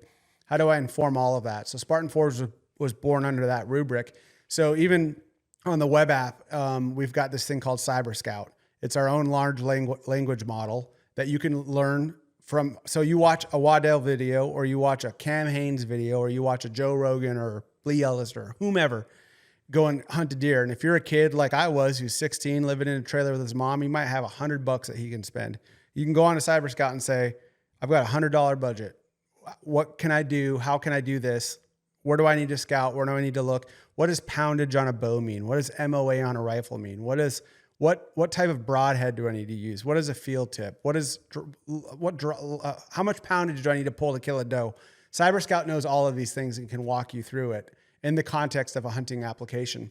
and even tell you how to like draw a tag or what's the best tag to draw out west, or you can interact with a cyber scout. So a lot of that is part of some of the AI that's intricate into the app itself. On the web app itself. So you can do all of that. So that's the learning aspect. And then you can get into, you know, I saw in Wisconsin, the buck to doe ratio is 3-to-1. What does that even mean? And so this is a database of learning through this large language model where you get no BS. There's no politics in it. It's not going to tell you to, you know, you could ask it how to build a military SOP Mod 2 rifle out of an M4 carbine, and ChatGPT would be like, check with your local in-state, blah, blah, blah, blah, do blah, blah, blah, blah. And are you sure that you need this? Cyber Scout will just be like, here's how it goes. Let's go. This is it. This is it. And so that, and then on top of that framework is, here's all of the historical wins. Here's the LiDAR. Here is the historical imagery that's at 5 centimeter resolution where you can see a white baseball and a black tarmac. Here's like all, like on your property, you've got the UAV here. So like you can see every nook and cranny. You can see it in February. You can see it in June. You can see it in December. So all of that analysis, so that when a hunter has those 2 hours. And UAV, that acronym is for? Unmanned aerial vehicle. So it's just a marketing term. We actually take it with airplanes. Okay. So the imagery is generated with airplanes. In the military, we had what was called a UAV, which was a drone or a small handheld drone that we would fly. And then, you know, when I was in the Philippines, there was this mountain where all the terrorists hung out. And we were getting ready to plan a military operation to go assault this objective. We didn't have the resources to get like King Air B-200s or something like that, like we had in Iraq. So we bought these handheld drones. They're called UAVs. We'd fly the drones and go right over top of the place at like 3,000, 5,000 feet and take imagery and give a commander a breakout of what it looks like on the ground with very high resolution imagery. So I adopted that same idea, and then hunters can go back in time and they can say, oh, these oaks, like here I'm in, it's November or October imagery in North Dakota. These oaks are holding leaves still. I can tell because they're orange or red and fire, whereas the rest of the leaves are off the trees. So I know there are oaks here on this public. So I'm going to get right to that spot. Or I can see these drainages or these creeks, and in the LiDAR, I can see these benches or these little cuts and that type of thing. So it was all about getting as much information as we could into one place. But then also there was a bit of training, and something that I, as the chief product owner, which is really my most important function in the company, is like how the app's going to look, how it's going to form and function. I was a little confused in the beginning because I was adopting more of the military stuff that I had developed. So we had like a gear to like configure your maps and that type of stuff. People didn't know like, hey, how do I get to LiDAR? Well, you hit the gear. So we did that under the map layers button now. So you go to the map layers button, then you have presets in there. A lot of people don't use the presets, but once they use them, they love them. So the presets are like presets in a car radio. So, you know, 96.2, 101.1, 105.9. We have the presets where you can set up a preset for UAV imagery with private property, LiDAR imagery with topo and slope angle shading and agriculture, and then a traditional topo map. And you can set those pre-maps so when you're in the app, you just go to the 3-line menu, you turn on the compass swiper, and you can just swipe through each one of those maps. Whereas in other apps, you'd be spending an hour going back and forth between all of those setups. Now you've just got those 3 customized maps.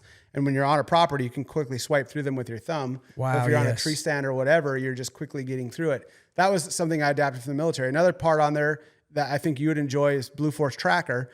Blue Force Tracker is basically, if we're on your property, say you're having like a doe drive or doe hunting weekend here, and you're bringing on buddies who've never hunted here before. So you set up this Blue Force team. You have what's called a rally code. You set up all the pins in the stands, and you can even put in stuff like here's where the deer come from and all of that stuff. Then your buddies download the app, they add that rally code, and now they have all of those pins just on your property where you made them. And then our update in this off season, they'll share live location while they're in here, while they're in the geometry that you define. So they're not sharing it everywhere. It's just when they're on your property, when they accept this rally code, they'll see all the pins, they'll know where the stands are. So when you're like, hey, you're going out to number 1 green, the guy can just get in the side-by-side or walk or whatever, and you know he's going there, and they'll share his location. You know he's on that stand. Because you also don't want him, you know, if you got a buck stand that you don't want guys on for the doe weekend, you know somebody didn't accidentally go to that stand. Or if you got an old timer or a young person that you're hunting with, and you know your son's 13 now and he wants to go out by himself, you can still see his location on there. That's directly lifted from the military. It was called Blue Force Tracker, and it was to reduce ambiguity on the battlefield. Because in the beginning of the war, we had a lot of friendly fire scenarios. Yeah, I was just going to say a lot of that. So we developed Blue Force Tracker so that when we saw muzzle flashes, you know, northwest 1 click, we could look at our app and say, oh, that's friendly forces, like do not engage. That's actually how Pat Tillman was killed. It was friendly fire.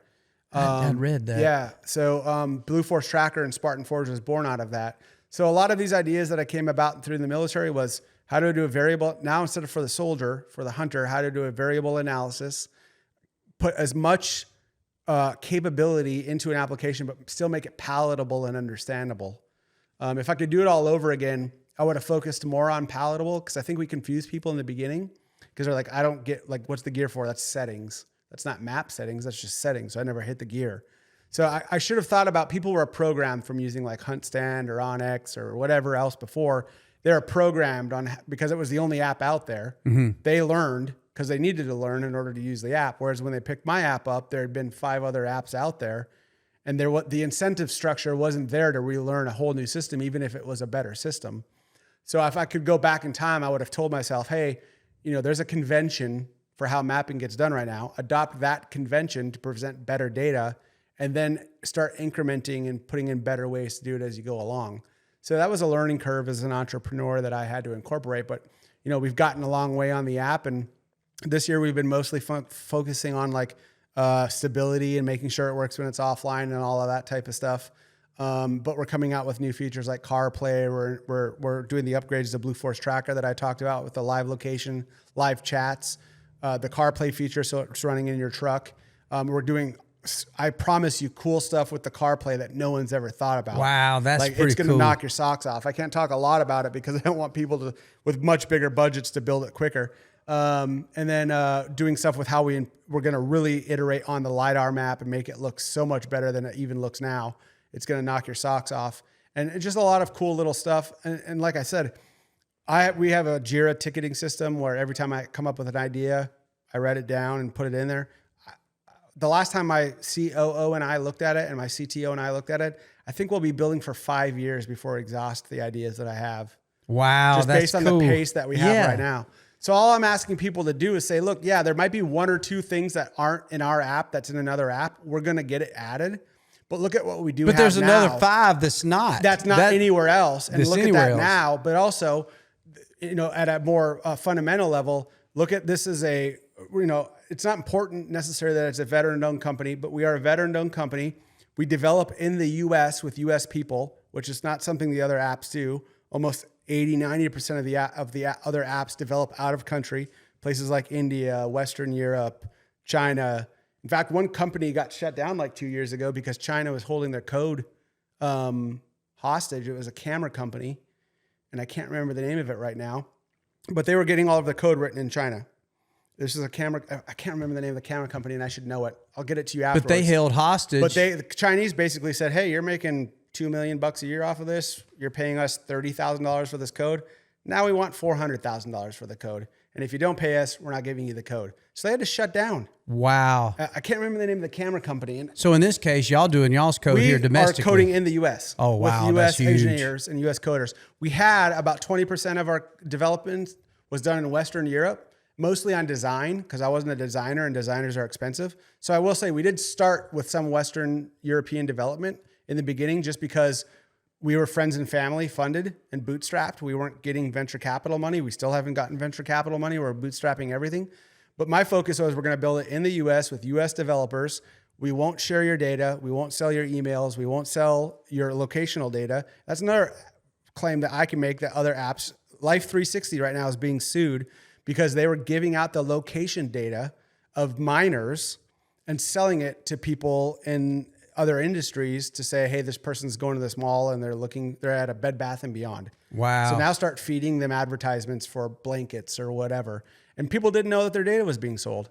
And I always tell people, if a product is free, with the exception of my company, which I can say this because I'm in charge, we offer a free app. So if you are that 16-year-old that has no money, you can download our app 100% free.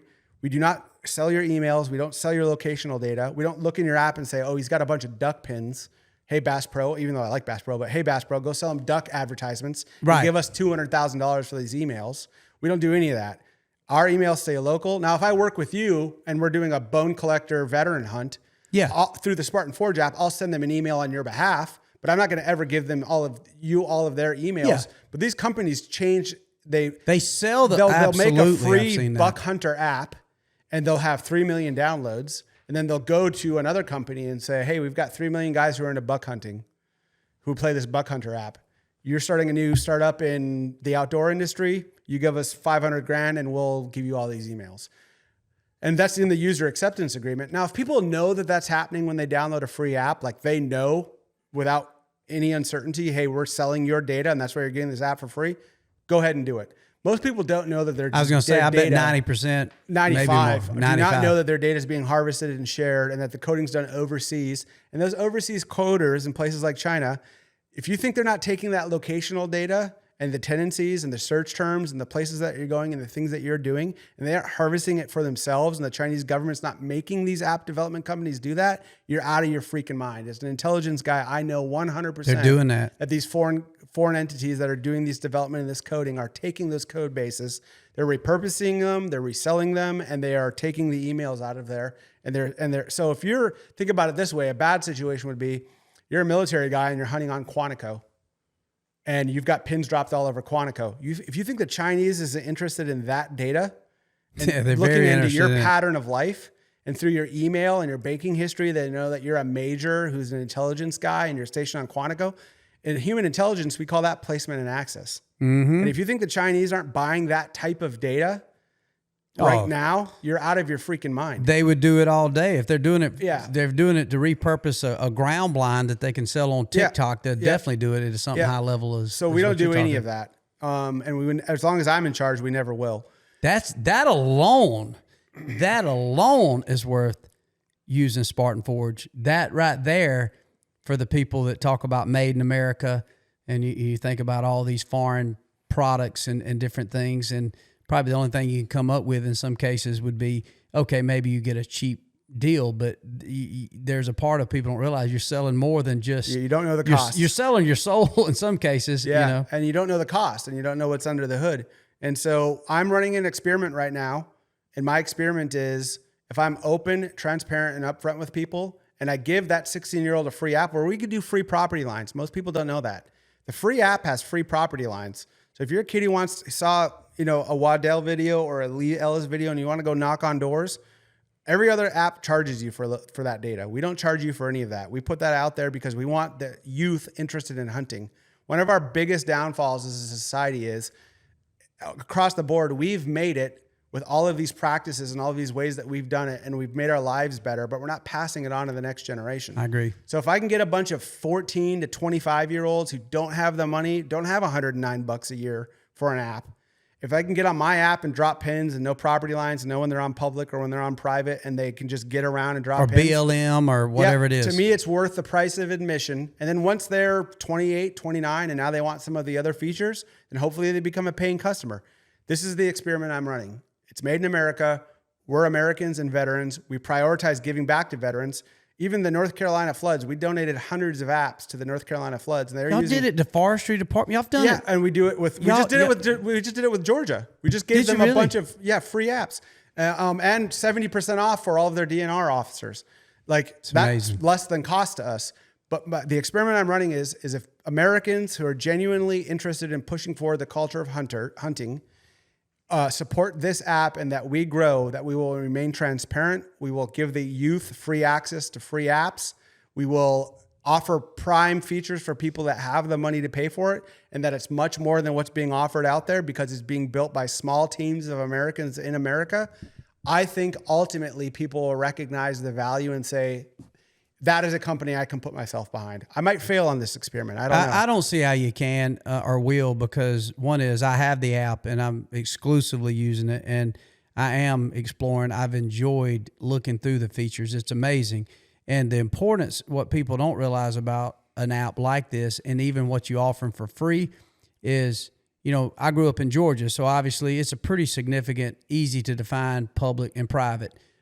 Sometimes, obviously, the lines or the creek crossings or the creeks that typically are, maybe that's the property line.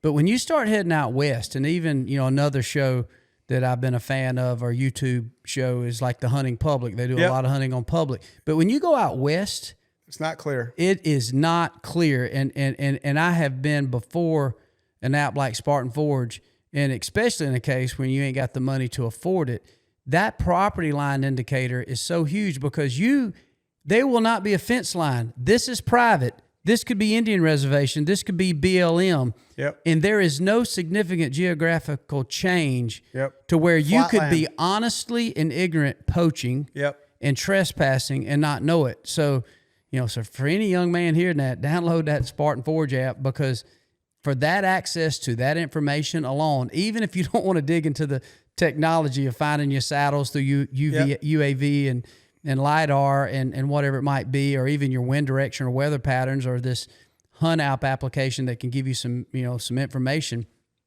just to protect yourself from not crossing a line that you don't know. Because people don't realize, man, when I went out west, or even one time, one of the elk in here come from Kentucky, and I had bought a landowner tag from an aluminum company that owned a bunch of land up there. And the whole time, luckily, I had a local country guy who knew that land like the back of his hand. And he knew, like, we'd be sitting there and the elk would bugle like, let's go. And he's like, man, that's on the state land. That's leaving the land that your tag's good for. If I'd have been there by myself, I would have not known. Yeah. That was before apps, obviously. So that one feature alone, I don't think people realize the importance of that, because, you can run a stop sign. You might not have saw it, but, the law don't discriminate on ignorance. You still get a ticket. And all we do on that is there's a launch screen. Like when you launch the app, it'll be a picture of me and Drew Carroll from Seek One. That's the little picture at the beginning. It says Spartan Forge. On the free app, all we do is we advertise the paid features. That's all you see. So now, in that case, did Drew think he was more handsome than Lee? Oh, for sure. He just a little bit more. Yeah, he likes to think he is. That's what it was. Yeah. So Drew and I are on the front of that. So on the paid app, there's no advertisement, but on the free app, it's not even really an advertisement. It's just a graphic, and it says, next week upgrade for 30% off or something. So what you're saying, the subliminal message is, you're probably not going to be me. It'll probably be Nick Munt if we do anything similar.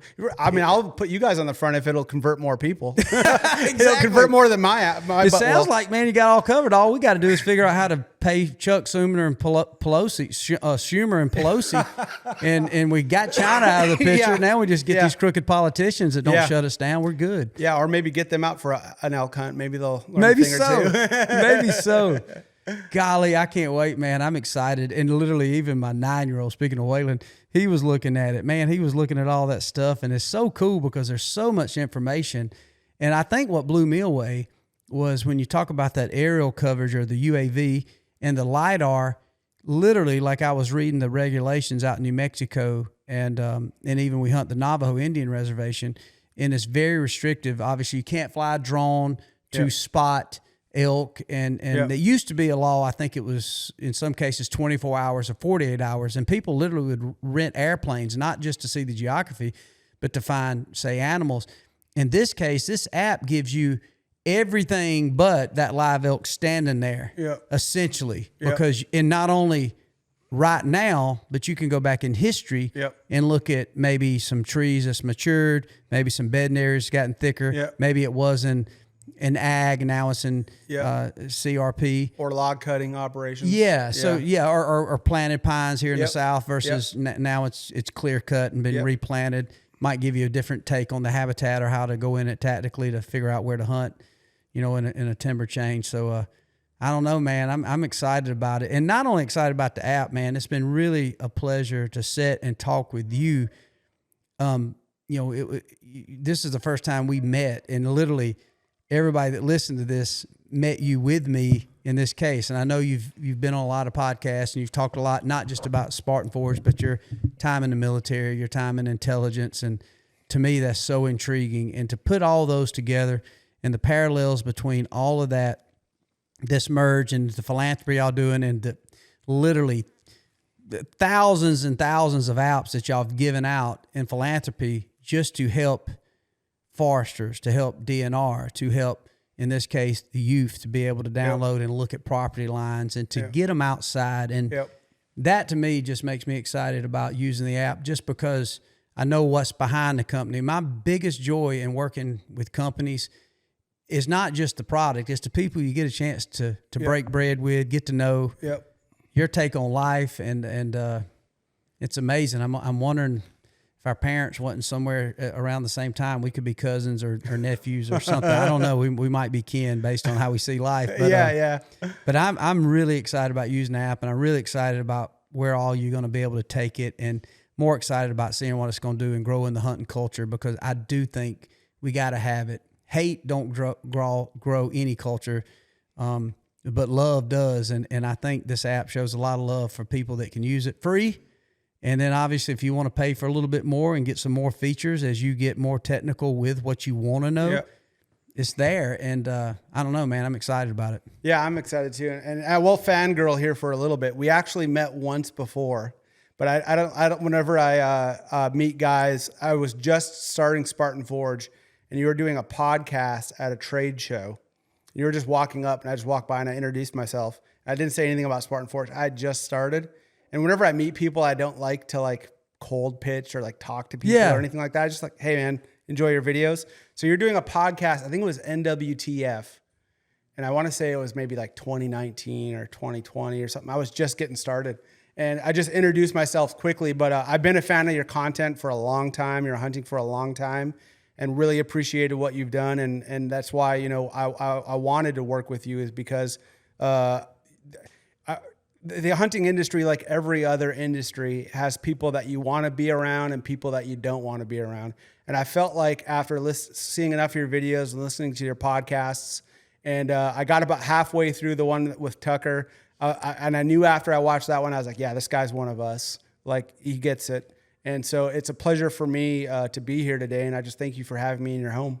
Bill, thank you for that, man. It means a lot, and it's so good to get to know you, and I look forward to, man, sharing camp with you. Man, that'd be fun. And yeah, like that'd be fun. One thing I've learned, even with all our technology, there ain't nothing that we've been able to cure that old elk fever or buck fever. And I've had so many cases, all the technology on my side, and then still, man, that old beating heart and that old nerve-wracking situation. But, man, when it all comes together and you got a buddy like you to help get one off the mountain, or vice versa, somebody like me and Munt to help you get them out, and maybe we can get old Lee Ellis and all them guys. You just let me know. I mean, even if you need some does killed, I'm always down to just come and kill does. You dang right. You dang right. Believe me.